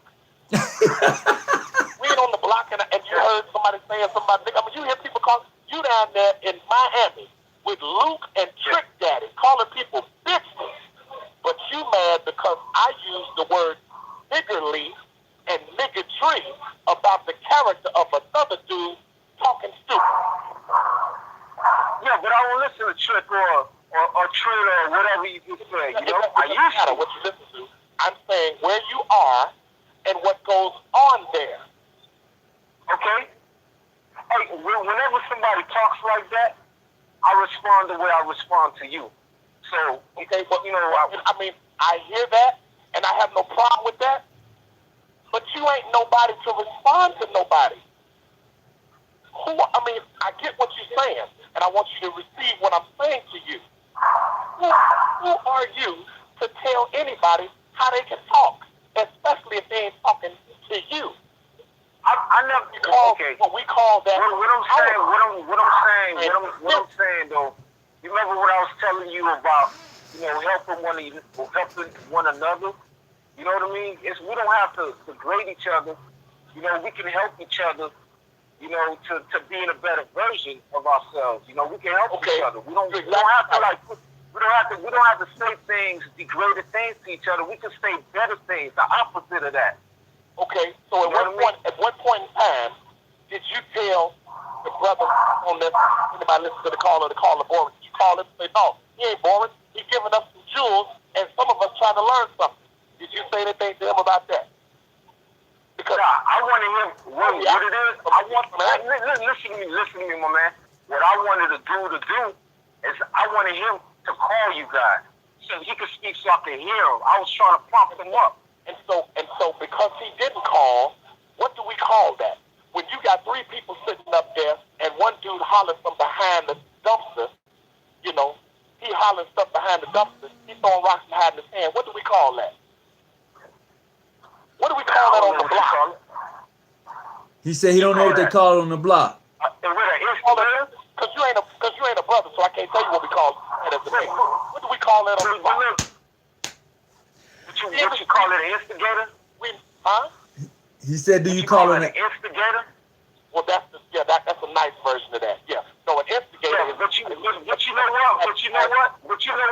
I wasn't instigating anything. I just want to see what position he's going to play and how he played his position. Because he's saying one thing. I'm trying to understand his way of thinking, and I'm hearing your way of thinking. So I'm trying to see how it all makes sense, because there's no evil if there's no good. So I just want to see both parts play its part. You see what I'm saying? So I basically was prompting him to get on the line. That's what I was doing. I want to Okay. hear both sides. I don't want to hear no one side. Okay, so you were telling him to get on the phone and call. He didn't do it. That's what I said. I didn't say anything else, my man. If you look at it, that's all. I didn't say anything else but call it, do it. That's all I was saying. I wasn't saying anything. I just want to hear both sides. People can say things all they want to, but you know what? There's two sides. Absolutely. There's the good and there's the evil. You know, I just want to hear where he's coming from, why he feel this way. You know, I just want to hear his side of the story. But I see, hear you. If you were listening to everything that was being said on the call, I didn't hear all of it. I'm at work right now. oh, okay. So I didn't get a chance to hear too much of it. I just was able to hear a glimpse, and what I was able to catch, what I was able to see, the things you were saying, I agreed on it. I agreed on the things that from what I remember, which I already forgot by now, but you know, it probably come to me, you know. But I'm just saying, you know, I agree on what you were saying. You feel me? But I just wanted to hear what the dude gotta say. You feel me? That's all. It wasn't nothing to it. You can read on it, and you'll see exactly that's what it is. You could just check it out. I was just like, just do it. Call him, man. And I wanted to know the number myself so I could call him. I'm on the line right now. All right. Well, see, that's the difference between you and the other person, and that's what he's saying now. When people make comments and they don't want to back them up, all they want to do is stay behind and type comments. That's the difference. See, you was able to call in and state your point, even though you may have a misunderstanding of the way he was using the word. Now that I believe you have an understanding, we can move forward. Because what's happening here is we going around in a circle, because he's already explained to you and me how the word was being used. I got it. Yeah. You know. Yeah, but you know what the thing is. What he did, he wanted I guess look towards, you know, as to like how I came about it, and I guess he was looking at the chat. You know what I mean? To see, you know, where I came in.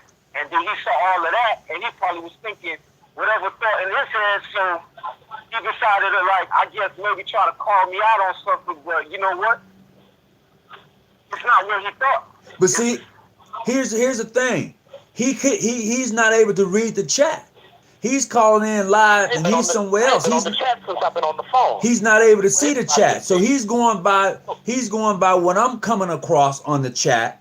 And this is that gentleman or whoever he was called me too. And I said what he said, so he went in to break some things down to him. So you caught the tail end of that. So you caught the tail end, and so now. Yeah. Well, I could easily say you did a disservice and you didn't do your due diligence to start from the beginning. You came in on the tail end and you responded to something and you didn't have all of the facts. That's how the cemetery get overcrowded. We respond to stuff and we don't know what's going on.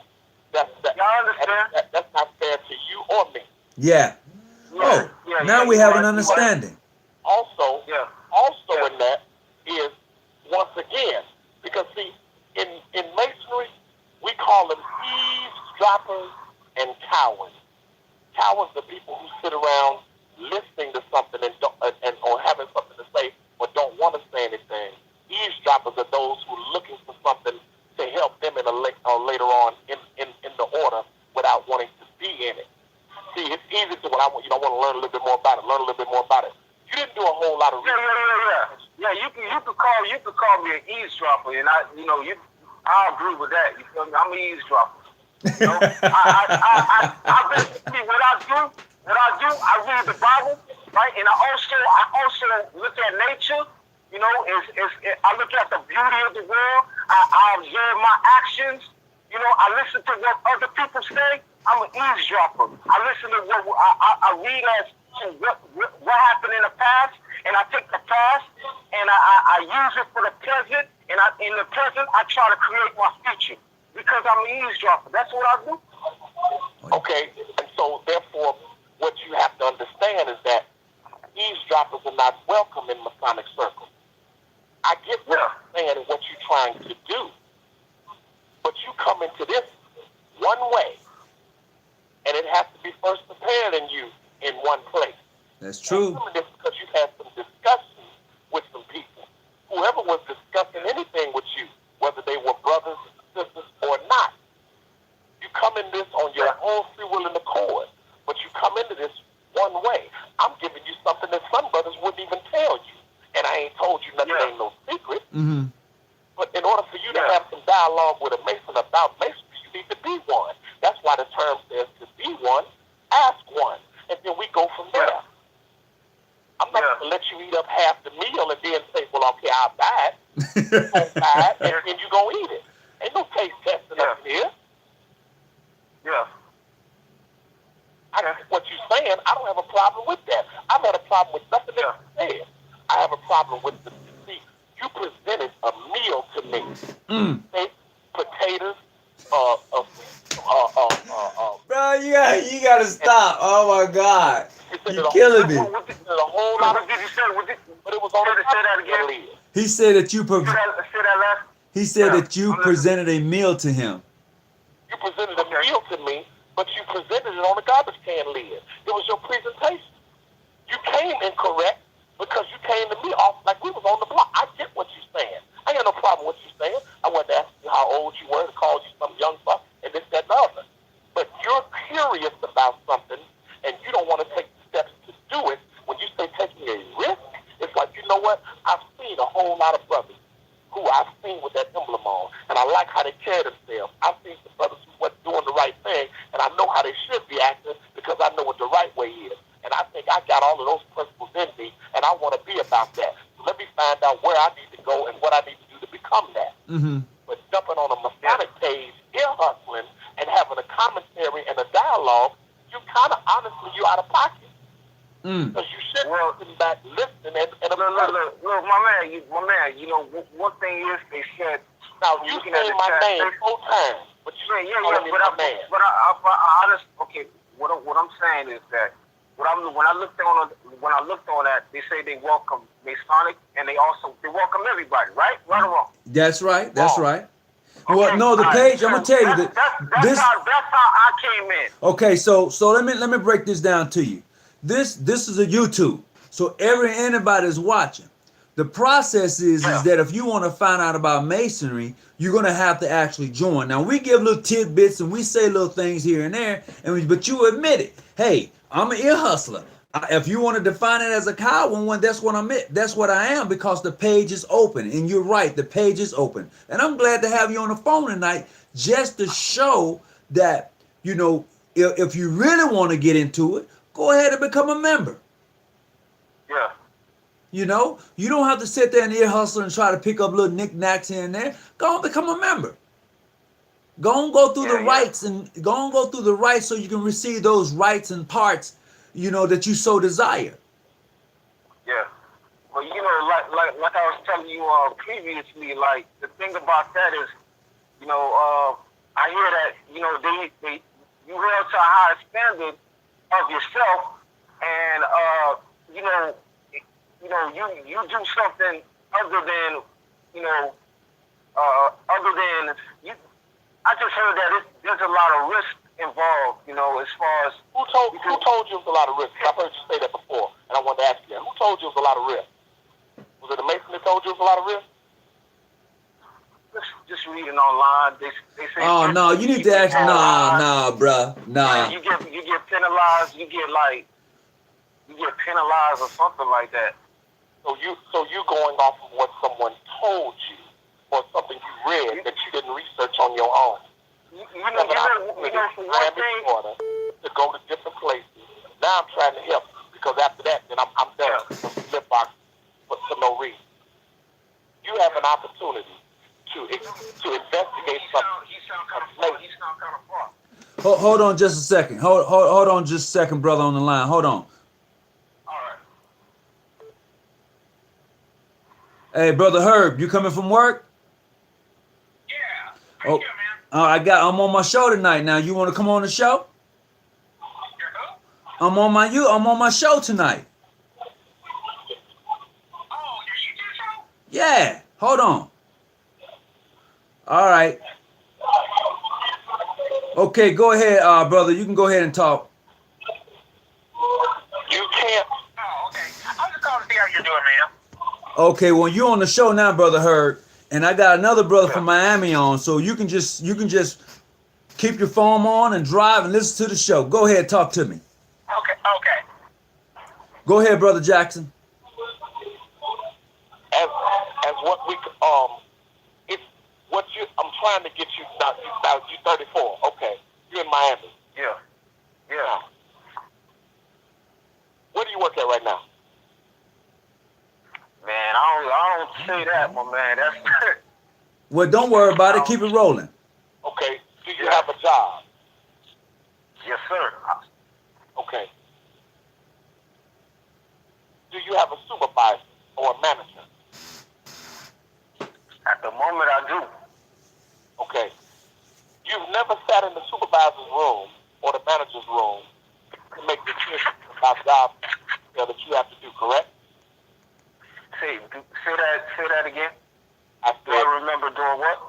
whatever it is that you do, if you don't sit in the room with the supervisor or the manager or the owner, correct? You do what you do and you get paid, right? Okay. What you're doing now is you sit in the room with supervisors and managers and you want to discuss what they do and you're not on that level yet. Do you feel like that's fair? Okay. Well, for one thing, from what I do, I used to own a business. So when I sit and I talk to other supervisors, sometimes it's just straight up common sense. I get rational thinking. what I asked you. And so yeah, but if you're talking about being human, sometimes some things I can relate to you on. I haven't said anything about a unit. You're evading. You're evading the question because I'm giving you something that you're going to run across the. And if you give up if you give up this type of stagger and hyperbole to justify what you're doing, you'll be denied entrance. I'm trying to help you, but if you don't want to be humble enough to receive what I'm I'm listening. I'm listening, my man. Go ahead. I'm trying to give you something. I'm asking. All right. What I'm saying to you is this: you are a neophyte. You are a pawn on the chessboard, and you're trying to defend the king, and you don't have the bishop, knight, or rook to do it. Okay. You're just a lonely pawn on the chessboard. You haven't gone down to the end of the board to become another piece. None of that. You haven't even left. You haven't even left Bishop's pawn 1. But you want to discuss what's going on the board. The game is won in the first 16 squares in the center of the board. Okay. You haven't even reached there. And if you haven't reached there, you can't discuss or talk about or have an issue with how the game is played. If you're not an integral piece in the game, then you're the bat boy. But you're trying to tell Edgar Martinez how to hit. Woo! You collect bats. You don't do anything but go out there and pick the bat up. You're not a hitting instructor. You ain't even in the game. You just got a uniform on because it's a part of the team. Having a uniform on because it's a part of the team means that you were allowed to get on the call. But you're not even a hitter. You haven't even made any at-bats, any attempt. You don't even come off. I hear what you're saying. I hear what you're saying. You're basically saying I'm a rookie. You're who? I'm a rookie. Okay, something like that. But in being a rookie, you have to be a part of the team. You got people that are on the bench, but they don't be in the game. Yeah. They're just a part of the team. I gotcha. But you got to play in the game. If you're not playing in the game, you can't talk about, well, hell, I could have won that. I could have hit this free throws. How? You didn't even come on the line yet. You didn't get to the line. All right, yeah. If you can't get to the line, then you can't make the attempt. Right now, you undefeated. You Floyd Mayweather. You just ain't had no fight. You undefeated. But in until you get in the game, you don't know what you can do. You have to get in the game in order to get your record up. Yeah. I have no issue with your enthusiasm. You're interested in the order. But you're taking advice from people who are not members, which means you're going online. I'm telling you what God loves, bro. If you stand up in front of some Masons, you say, well, I'm an eavesdropper. You know, I just read stuff online and I look at this, that, other. They're going to look at you and they're going to tell you no. Yeah.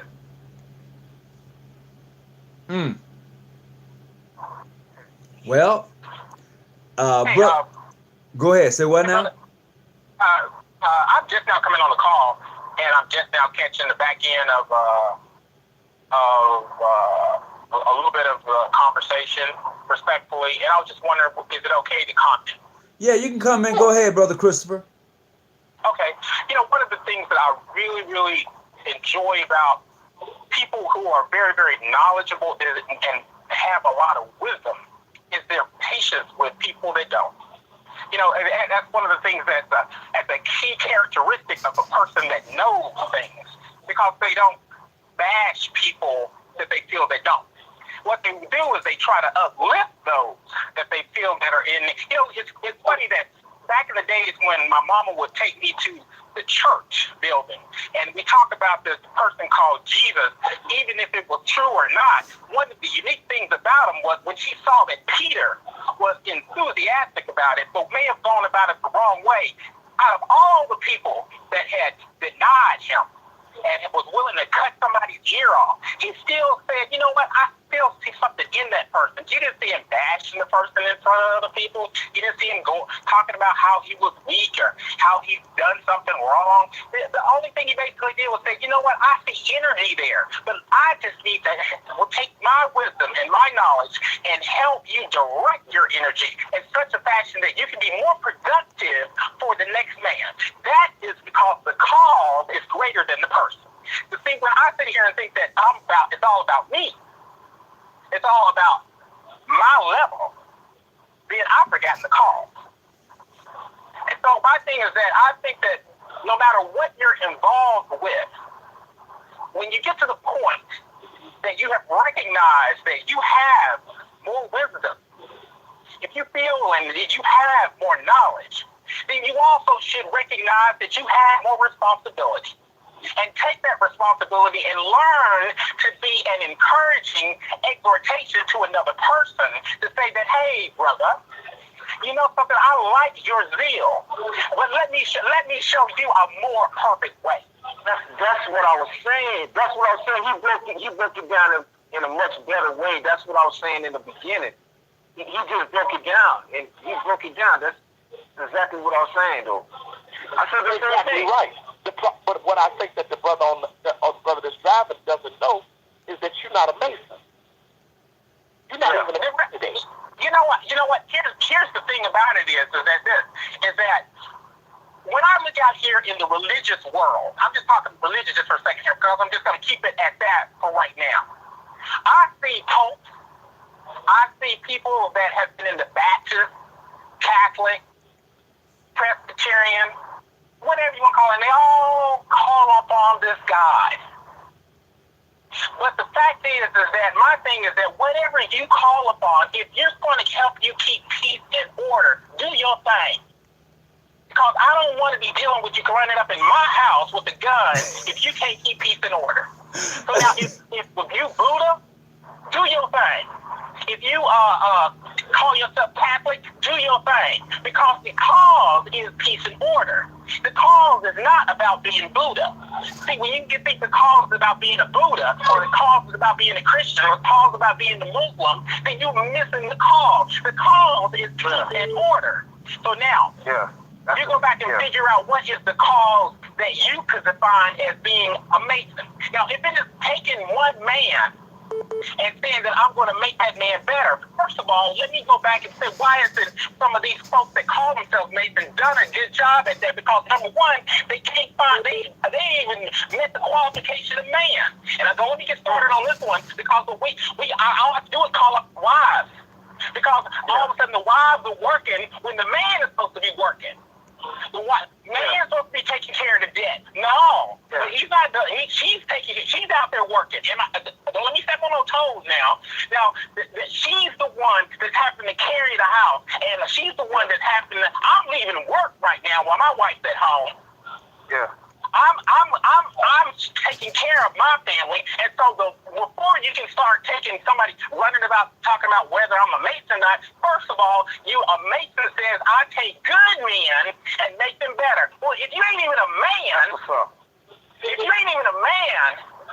ain't even taking care of your family, if you ain't even taking care of your debts, if you ain't even going in and making sure that your children are in order, then you ain't even got to the good man part. Time out. About being who's a Mason and who's not. Don't let me catch your child on the corner doing stuff. Hey, wait a minute. Hey, Brother Jackson. Brother Jackson, that's the same thing you were saying last week. Yep. Yeah. Same thing I said last week, ain't it? It's the same thing. Yeah. So when they get that, when you talk to me about a Mason, after you finish being a man first. Now, once you finish being a man, if you are a man, then I'm going to see the results, and I want to know, hey, how can I be like you? But see, you got to first ask, is anybody asking you, I want to be like you? No. Yeah. That's the first question. Because you go back and you first ask yourself in your own closet, what is it that I know that I'm supposed to be doing that I'm not doing? Do I have a job? Am I taking care of my responsibilities? Do I pay my whole house note, or do my wife got to get up and go work too? Because my understanding is she's supposed to have to work. Her responsibility is to guide the home. And the reason the children are messing up is because she got to get out there and help these so-called boys take care of their own family.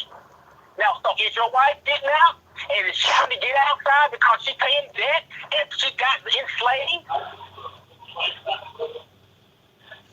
Well, I'm gonna tell you tonight. So first of all, before somebody want to tell me whether I'm a Mason or not, I know what I got on the back of my car. I know what I do, and I know who respects me. And I know when white brothers that are Shriners in San Diego come and say, brothers, come have commune with me. Let's go do this and that. Do you think I really need some other person tell me it's okay? Hey, brother Jackson. Really? Yeah. Really? Hey, I got somebody trying to call in. I need to clear up a line. I got 3 lines blocked right now. Is it possible? I can hang up. Okay. Good. I've been good. Okay. I appreciate you calling in tonight. Thank you. Now, I have a line that's open. If you want to call in right now, so that call-in line is going to be 619-286-0642 is the call-in line if you want to call in right now. That line is now open. So right now, we have a young man that's on the line. He's not a Mason, but he just called into the show. Brother, could you repeat your name one more time for me? It's YD. Okay. Oh, why? Okay. What's up? Okay. All right. Well, welcome aboard. I think I gave you a shout out earlier. Yeah. All right. Welcome to the show. But definitely, if you're interested and there's something you want to do, please. No. This is the same guy you were speaking to earlier. Yeah. I remember now. Yeah. So, all right. definitely, I want to say thank you for calling in. I need to clear up a line real quick. So go ahead. And I appreciate it. You can hang up and listen on. I'm trying to clip a couple of lines because I had all 3 lines blocked right now. All right, no pressure, man. It's nice talking to you guys. I appreciate it. Brother Jackson. All right, bye. I mean, brother Christopher. Yes, sir. Yes, sir. Yeah, go ahead. You can finish up. I was trying to clear. I had all 3 lines blocked. I had 3 people on call, so you can go ahead. No, I'm just saying respectfully, the reality is that sometimes we get so caught up in the terminology and names and things like that, and whether, first of all, I don't need nobody else to, one of the things I've learned is because I've worked for years in the investment realm with Merrill Lynch and other things, and one of the things I've learned all the way from Wall Street all the way down, if you ever want to know where the problem lies, follow the money. Follow the money. And what happens is with most organizations, you follow the money. And if they ain't getting their money, they don't want you to be associated with them because they feel like the money gives you access to say, I'm part of them. Now, I'm just talking about some of the people in the investment world. And now I'm starting to realize that the churches will do the same thing. Follow the money. If you don't give your money to the churches, then for some reason they don't want to be a part of it. They want to say for some reason you're not what's the term used? You're not in fellowship. You know what I'm talking about? So what I'm trying to say is that this is great. That money, it takes money to do. I understand that, but the reality is that when it comes to Masonry, we have a great architect that has created everything. Nobody under this God-given earth has been given the authority to say. Caller, I got another caller. Go ahead. Hello, brother. Yeah, who am I talking with right now? This is Malcolm Prophet. Hold on just a second, okay? Yes.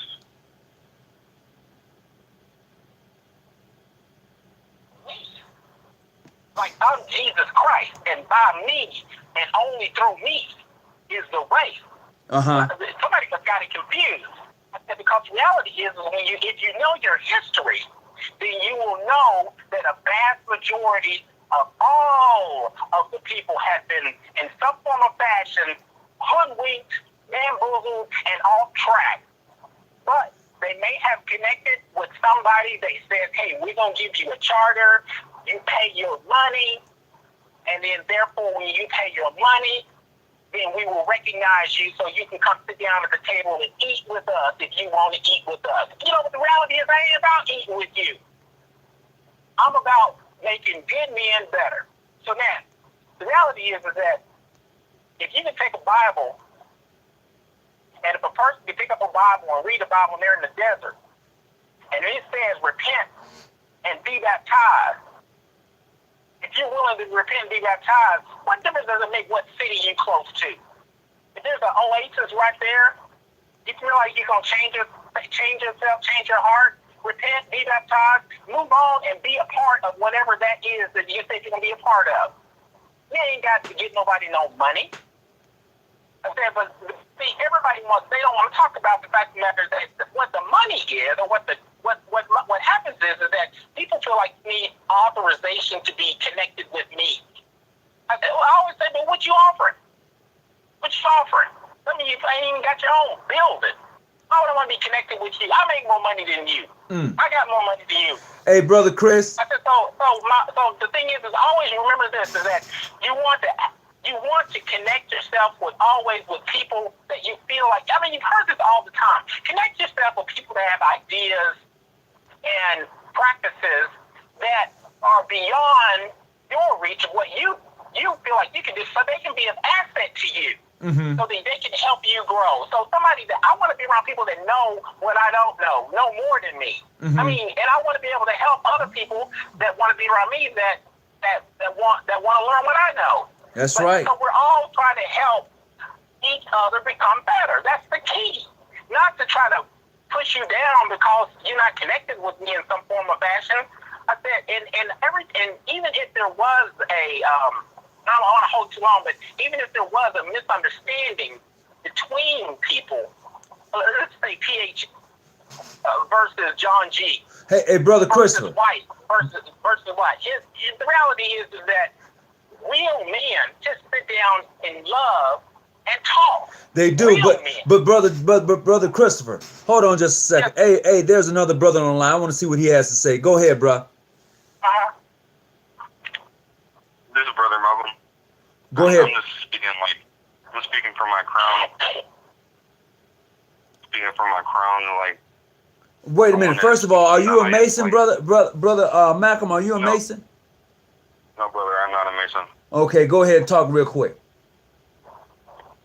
Real quick, I just wanted to get out there that I really like to see everything through like my crown and my chakras, like with my eyes closed and with my eyes open at the same time. That's how I like to view like all spirits in all shapes and forms and sizes. Like from my crown and my third eye, and I like to speak like from my throat and like from my heart. I really like to get it out there. Okay. When I speak, it's for all of us at the same time, because I really take it from the crown to my root when I go on my journey, because I'm a traveler in my mind and on this plane of Earth, the astral plane that we have. I just really like to see everything from eyes closed and eyes open perspective on how we communicate with nature and the whole universe. All right. Well, I appreciate that. But tonight we're not talking about the chakras tonight, but I appreciate you breaking that down to us. But I need to let this brother here, Brother Christopher, go ahead and continue with his message. Is that all right with you? Absolutely, it is. Thank you. Well, I appreciate you calling in, and don't be a stranger. You're going to have to become a real traveler one day, and I appreciate it. Absolutely. I'll do my best to travel all reaches of land years. All right. Hey, Brother Chris, you may go in. I got another phone line open. But Brother Christopher, you may continue. Thank you. You know what? I like the fact of the information that the brother just said. One of the things is that the brother that just talked about the chakras and talked about the third eye, that is where he is. And that is what brings him peace, brings him understanding, and through education, he understands that that's the form that he uses in order to connect with his spirituality. And anybody that does not recognize the power of their spirituality and how to connect, I don't care whether you can, whether through a cross, through a Quran, or through your third eye, you need to connect with it somehow and figure out how to bring peace to your life. Everybody's going to approach the architect from different backgrounds based on your experiences and your exposure, that no one person is better than another. But the unique thing is when you can be of encouragement to each brother, and like I said, continue the process of learning from each other. That brother can open up based on some of the things that he has learned, some things that will help make some people be wondering, like, I don't understand, I've been reading the scriptures and I'm still frustrated. Well, maybe you need to talk to that brother right there and put them scriptures down just for a second and look at it from a different, vantage point. Not to say the scriptures were invalid, but whatever you read in the scriptures, they're not speaking to you. And one of the problems that many of us have is we're working with tools that we don't know how to operate sometimes. So sometimes we got a Quran, sometimes we got a Bible, sometimes we got mystical spirituality, sometimes it's Wiccan. I don't know whatever you want to call it. But whatever you're using, you got to make sure that you're using it in the form that will help increase your spirituality, not confuse your spirituality. Because our great architect is not an architect of confusion. Right. And so one of the things that we have to realize is that whatever you're using, you need to figure out, how do I use this thing? Some people, you got to remember, back in the day, the witch doctor or the voodoo man or the medicine man had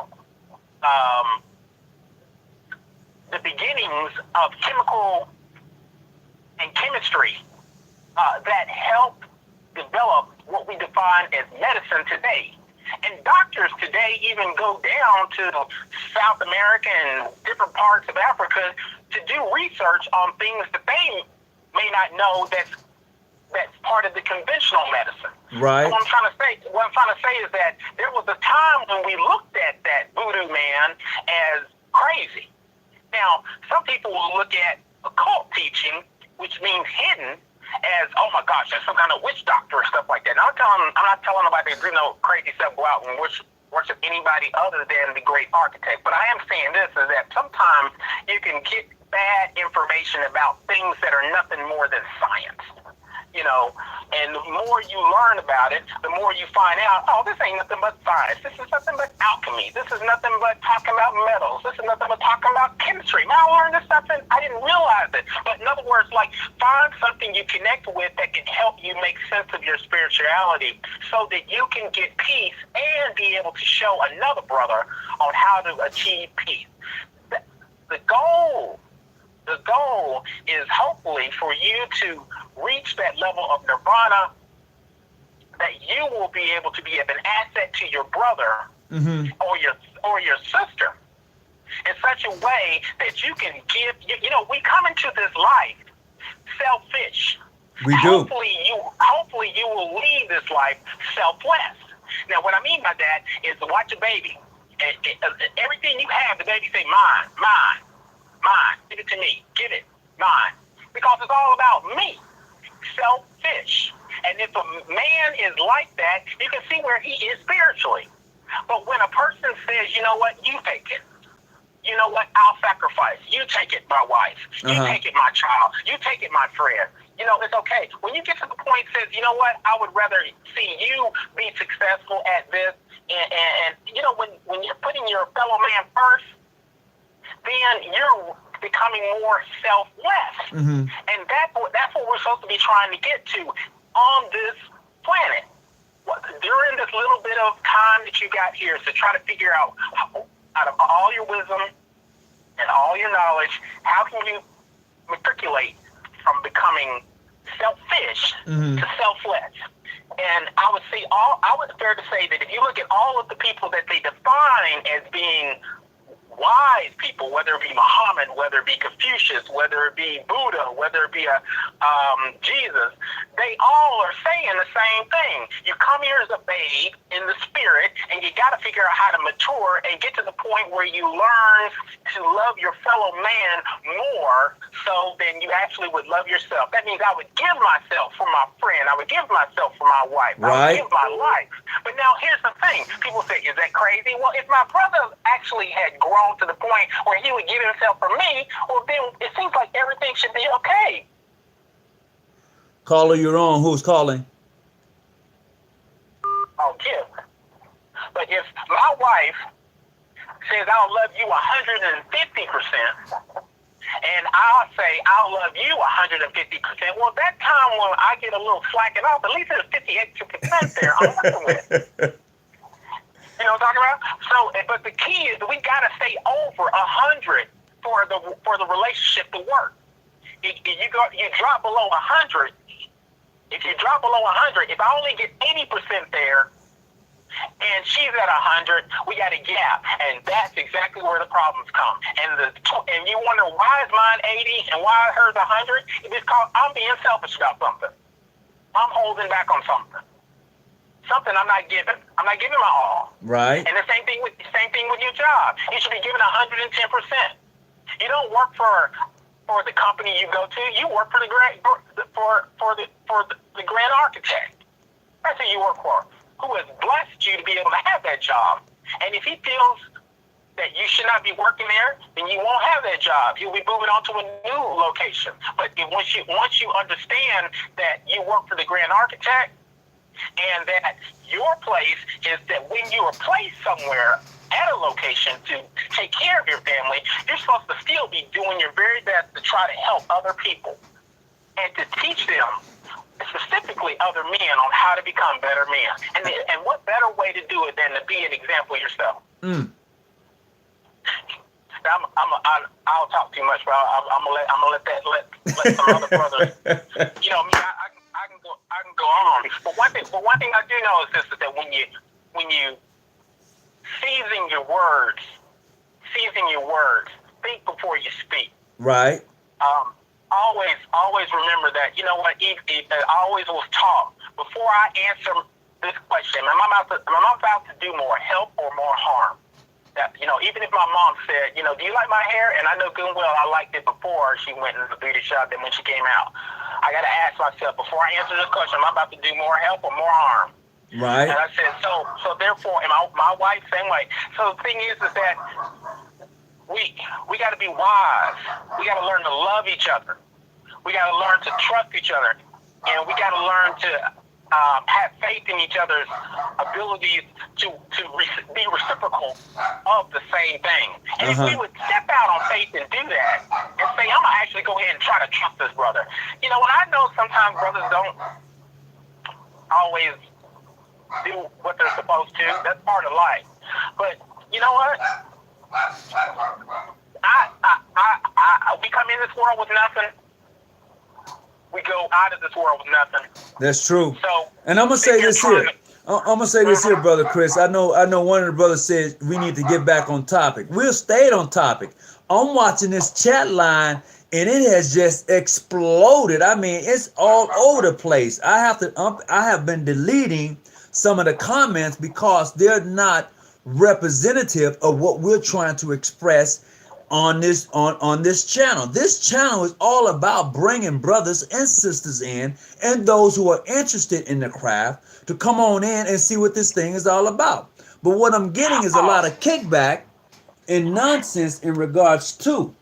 So I just you know what? The reality is that truth will always raise the devil. If you understand what I'm talking about from a figurative point of view, and I'm not talking about a literal devil, I'm talking about when you bring out truth, and when people, it will bring back the covers that people have been hiding under, and all of a sudden, and what it breaks, my grandfather told me something. He says people, when you see somebody raising their voice, like they want to argue, it's because their foundation is shaking. It's a sign that your foundation is shaking. It's a sign that somebody is trembling on the very fabric of the rock that you're standing on. It is shaking. And you are nervous, and you are trying to yell back because the mere fact that's not what I was taught. That's not what I learned. But you know what? You learned wrong. You learned wrong. That's it. That's all it is to it. That's all it is to it. You learned wrong. You learned about selfishness. Unfortunately, some people have learned about selfishness. Some people have learned about money, organization. Some people have learned about everything that goes against making a good man better. Right. And all you have to do is just simply ask yourself one simple thing on everything you do.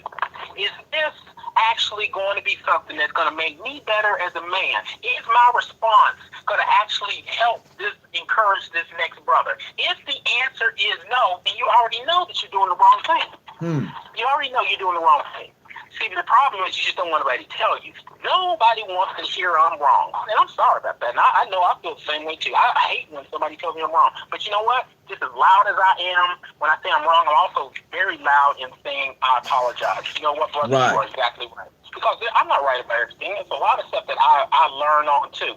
But one of the things I do know is that if you stay with things that you know that are right, if you stay with the things you know, treat people the way you know you want to be treated.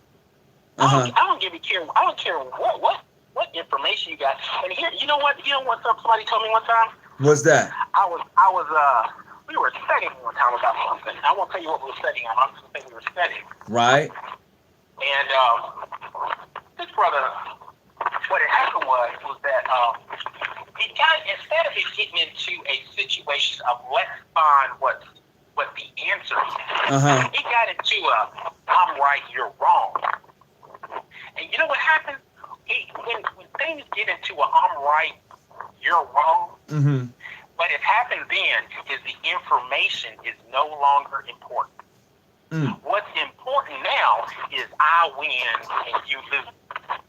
You see, I will do anything to make sure that I win. That may have to. I'll even take the information and leave out the section that I know I don't want to talk about, but bring up the section I do want to talk about because I know that if you don't know about the other part, that'll help me win. I think, brother, Christopher, I think that's going to have the next show. You're right, I'm wrong, or you're wrong, I'm right, because the fact of the matter is, a lot of us don't care about facts. What we care about is if I'm wrong and if I'm right and you wrong. No matter how it comes down, facts is more important than truth. Catch that on the way home. That's exactly right. But see, the thing is that this is the important thing that I'm trying to say about this is that when a person gets to the point, I've seen people go, I agree 100% with this point. I just don't agree with hearing it from you. Hello?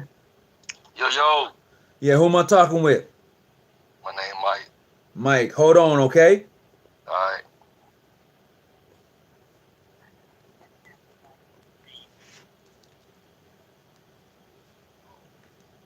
Yeah, go ahead. And if I'm on one side of the table and you're on the other side of the table, some people will just say, because it's coming from you, and because I know deep down inside this is 1 + 1, but I don't want to hear it from you. Well, and therefore I will nullify the whole conversation. Well, that's and so what that's why I said that you gotta approach things from the same side of the table. You gotta learn to be humble and say, you know what, let's just find out where we do agree on and move from there. And people don't want to do that because they want to spend time trying to figure out how I'm different. That's right. Like I said, but hey, how I'm different. I have another caller on the line. Caller, what's your name? Hello? I guess he hung up. Brother? Yeah, go ahead. What's your name? Right here, brother. Malcolm. Malcolm. Okay, go ahead, Malcolm. I just wanted to dive into the sciences of like history and our hurt and how we behave. Okay, Malcolm. I appreciate you want to go into that subject, but that's not the topic tonight. The topic tonight, and I know you're not a Mason, but is Mason relevant? So if you're not a Mason and you want to learn, or if you're curious in the fact of what Masonry is about, you know, that's, you might want to chime in on that. We're trying to really stay on topic tonight. And I don't have very long. I have about another 10 minutes left. So, you know, if you want to tune in, great. If you want something to say, I'll listen. But that's what we're talking about tonight. Can I share something? Yeah, go ahead. Is there a limit?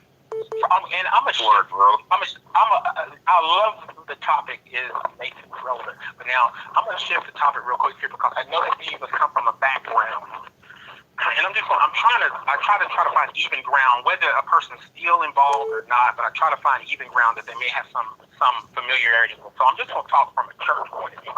Some people either used to or still are or involved in some form of passion or in some type of church. I'm not going to get into Masonry as it relates to Christianity and anything like that, and what we believe in or about that. But what I'm going to say is this: I'm just going to use this from an analogy point.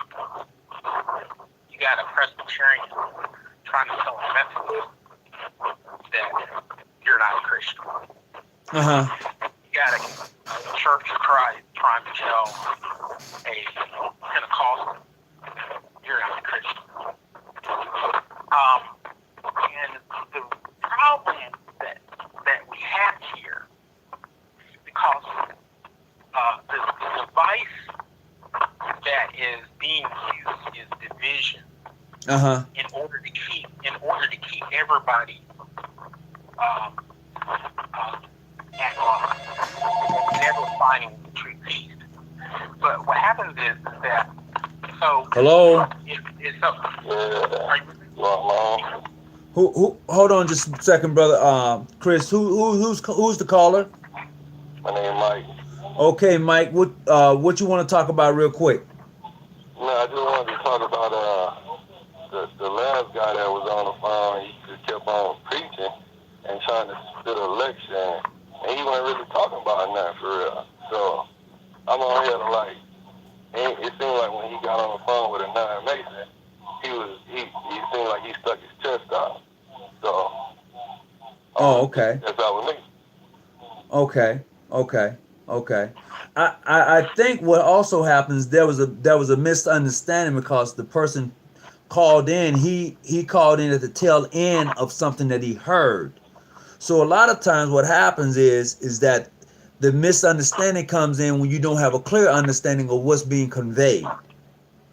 True, but if you ain't got a clear understanding, you should keep your mouth shut and be humble about the situation and go with the flow instead of coming at I'm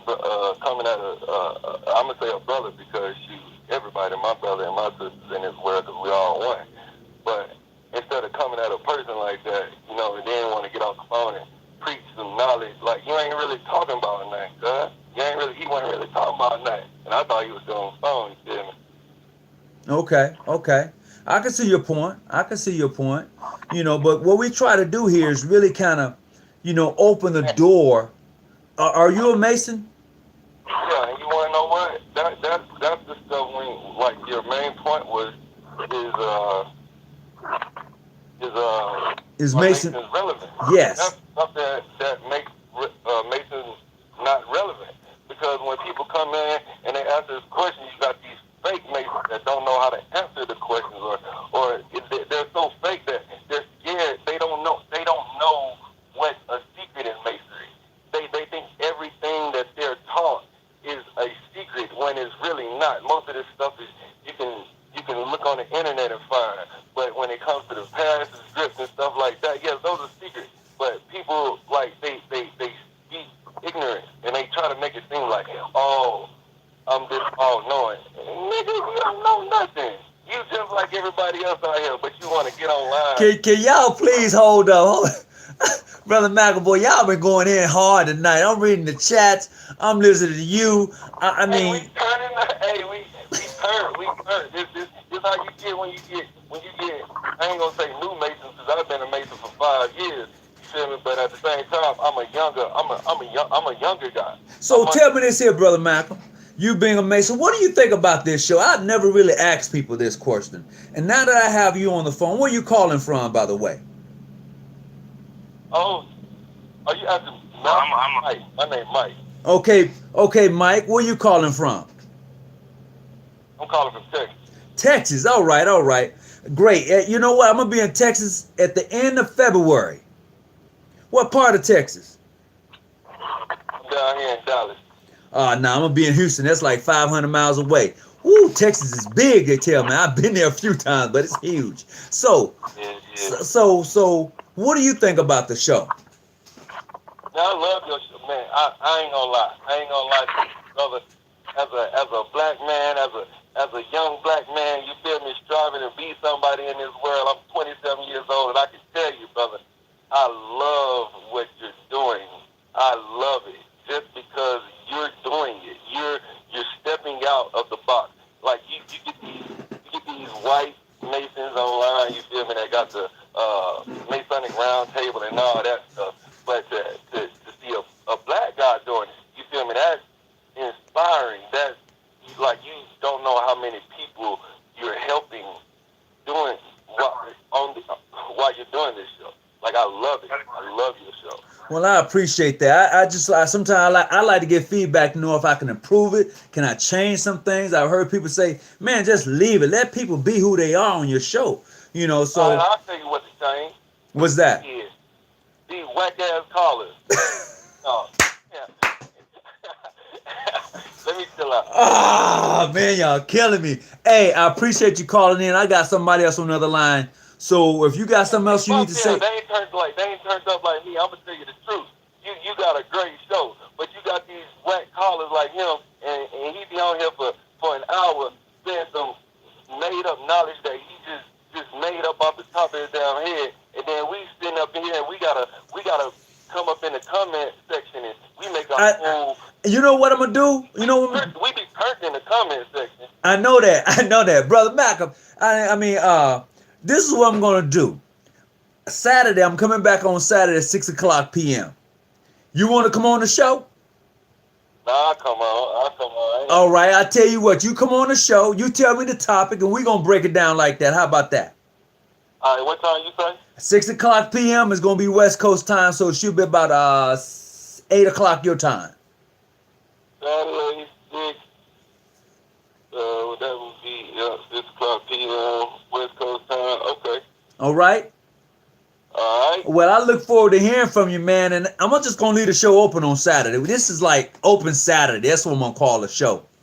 Hey, I'm gonna come up with something. It's gonna be turned up Saturday. It can't be turned up Saturday. It's gonna be something Saturday. Something Saturday. I don't know. He said turned up Saturday. I like the word. Something Saturday. Okay.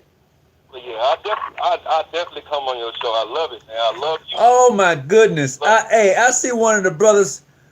Oh, go ahead. I see somebody I'm familiar with. Go ahead. Oh no, I just said I was just telling y'all listen from the bottom of my heart. All right. Well, I appreciate it, bro, and thanks for calling in. I can't get no I love you too, man. Hey, man, I love you, bro. Hey, you know what? It is always good and pleasure to be amongst brothers, and I appreciate you. Thank you. Hey, what lodge you in? I ain't gonna put all that out. Well, that's all right. When I'm sending you a shout out anyway, bro. All right. I appreciate you. Yep. All right, out. That must have been Prince Hall, and I love you. I ain't gonna tell you all that. And that's what I'm talking about. But anyway, go ahead, brother Chris. Go ahead. That brother right there, I love what he just said. The passwords. But so much passwords are some things that, or grips, or however you want to say, some things that they connect us in a special way. But the information, just like that brother just said, is out there. Mm-hmm. And what I meant by that is that everybody is saying the same thing as far as trying to figure out some way of going back to how do we make a good man better. Right. Information is everything. Masonry, is it relevant? Yes. Everything that we stand for has to do with the process of trying to make a good man better. I was talking to somebody one time, and they were saying, like, well, y'all got all those secrets. I said, look, like, nothing secret. Outside, I said, if I was to go to your business and say, can you do me a favor? Yes. Do you have a computer? Yes. What's your Hello? password? Hello. Hold on just a second, brother Chris. Go ahead. Who's calling? Yo, hey, this is Mike. I just wanted to call back and let you know I ain't no Prince Hall. Oh, okay. Well, I apologize because you was like, no, I can't tell you what lodge I'm in. No, I'm just low key like that. I'm Okay. ancient 300 Masons out of the Grand Lodge of Kansas. I'm gonna just put it like that. Out of the Grand Lodge of Kansas. I'll leave it where it's at, brother. Yeah. I appreciate you. Thank you, brother. All right, then. He had to call in and let it be known. I appreciate it. But go ahead, brother Chris. Oh yeah. Anyway, so I was talking to one person, and I asked them what company they worked for, and they told me. And then I said, "You got a computer at your desk?" They said, "Yeah." I said, "What's the password of your computer?" They said, "I can't tell you that." I said, "Oh, y'all got secrets at your company, huh?" They're like, "What?" I said, well, I'll tell you what, if I was to go back in the back, I said, y'all got one of those places where you, like, keep your money and stuff like that? I said, yeah, what's the combination? They don't really tell you that. I said, why y'all keeping all these secrets? And all of a sudden I started saying, I said, let me ask you something. Is the place you work at a hospital? Uh-huh. He said, yeah. They said, yeah. I said, so you got passwords all across the building in every computer. You got combinations for all types of safes for the money that y'all got back here, but you're helping people. But you're helping people, right? You're a hospital, right? Yeah. I said, the funny thing is that, isn't it strange when I don't put the emphasis on how much help you've done for people at the hospital, rather than putting more information on how secretive you are about not giving out your combinations and your passwords. And that's what it seems like that sometimes people put more emphasis on when it comes to Masonry, is just some of the things that have to do with just brotherly connections. They feel like because I can't know that whatever that is, because I don't have to be a part of it, that it must be something negative going on. Uh-huh.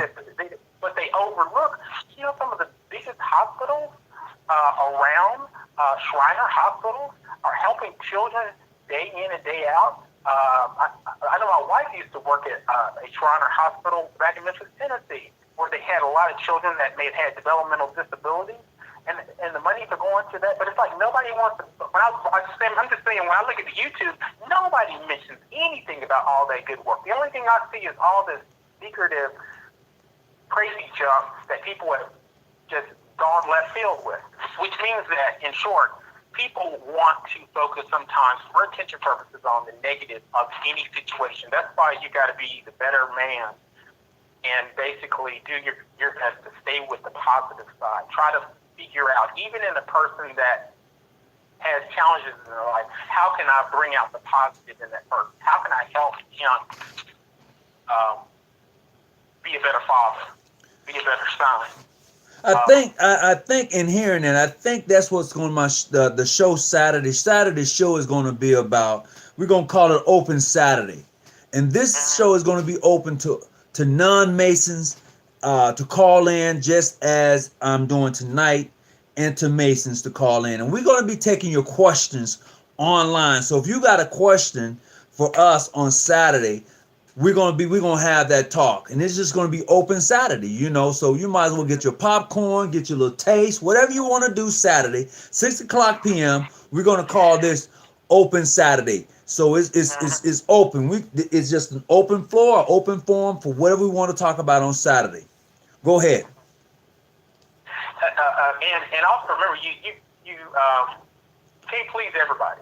So just No. do the very best you possibly can. Brother Lewis said he got his popcorn now. Look, we've been on here for 2 hours and 40 minutes. It's been a long night, Brother Chris, and I just want to say thank you for calling in on your way home.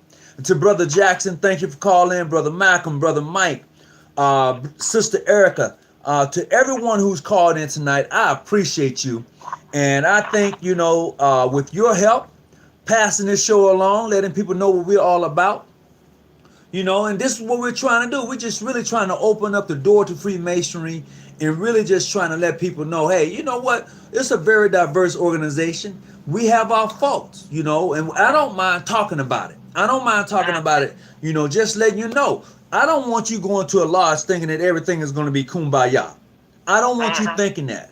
I want you going to a Masonic organization that's going to celebrate you and not tolerate you. That's right. Period. And I want to make sure it's clear that, I mean, I know you know me, but and some people may not know me, but I was, everything I said tonight, I'm not talking to any one particular person or responding to any one individual. I'm talking from a general point of view. It sounded like, because I get really passionate about the things, I'm not talking to a brother that's on the line, or I'm not talking to a person. I'm just saying in general, a lot of times I'll respond in such a way that, like, you know, hey, these are some of the things that the way I respond back to people when they say something about something. But, you know, everybody's got their own approach, depending on the level of passion that you have. All right, so I'm going to get ready to log off. So the show for Saturday is going to be, okay, Open Saturday. So it's just going to be open, and it's going to be like tonight, because the night was like crazy. I was really trying to stay on topic, and this is just one of them days. It just went everywhere. Brother Lewis, you are absolutely correct, bruh. It just, for 45 minutes, we was, woo! That's all I got to say. That's where we was at. So with that being said, you got anything you want to say before I close out, Brother Chris? No, just, you know, hey, bring those questions, bring those comments, bring those specific feelings that you have, and let's talk about it. You know, let's talk about it.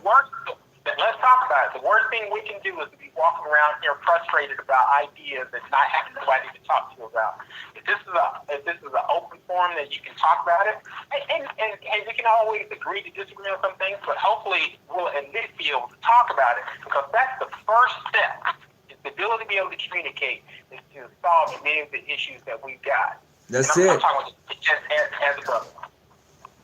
Yeah, I'm going to tell you this here. I think people were smoking that ooh-wee tonight. So I'm going to get ready to go. And as I say always, stay out the bushes and keep your light on. That's for real, because some of y'all was like driving with your headlights off tonight. But it's been all good. So we're going to get ready to go ahead and log off. And boy, you guys are like real active tonight. I'm going to cut the feed. I love you all. I appreciate you all. And to everybody that's called in tonight, thank you. And let's make this thing move on forward. Hit the subscribe button. Hit the like button. Hit the ding, the little bell. Hey, so you know when we up, we rolling. So until we meet, until we greet, everybody, please keep your light on and stay out them bushes. I'm out.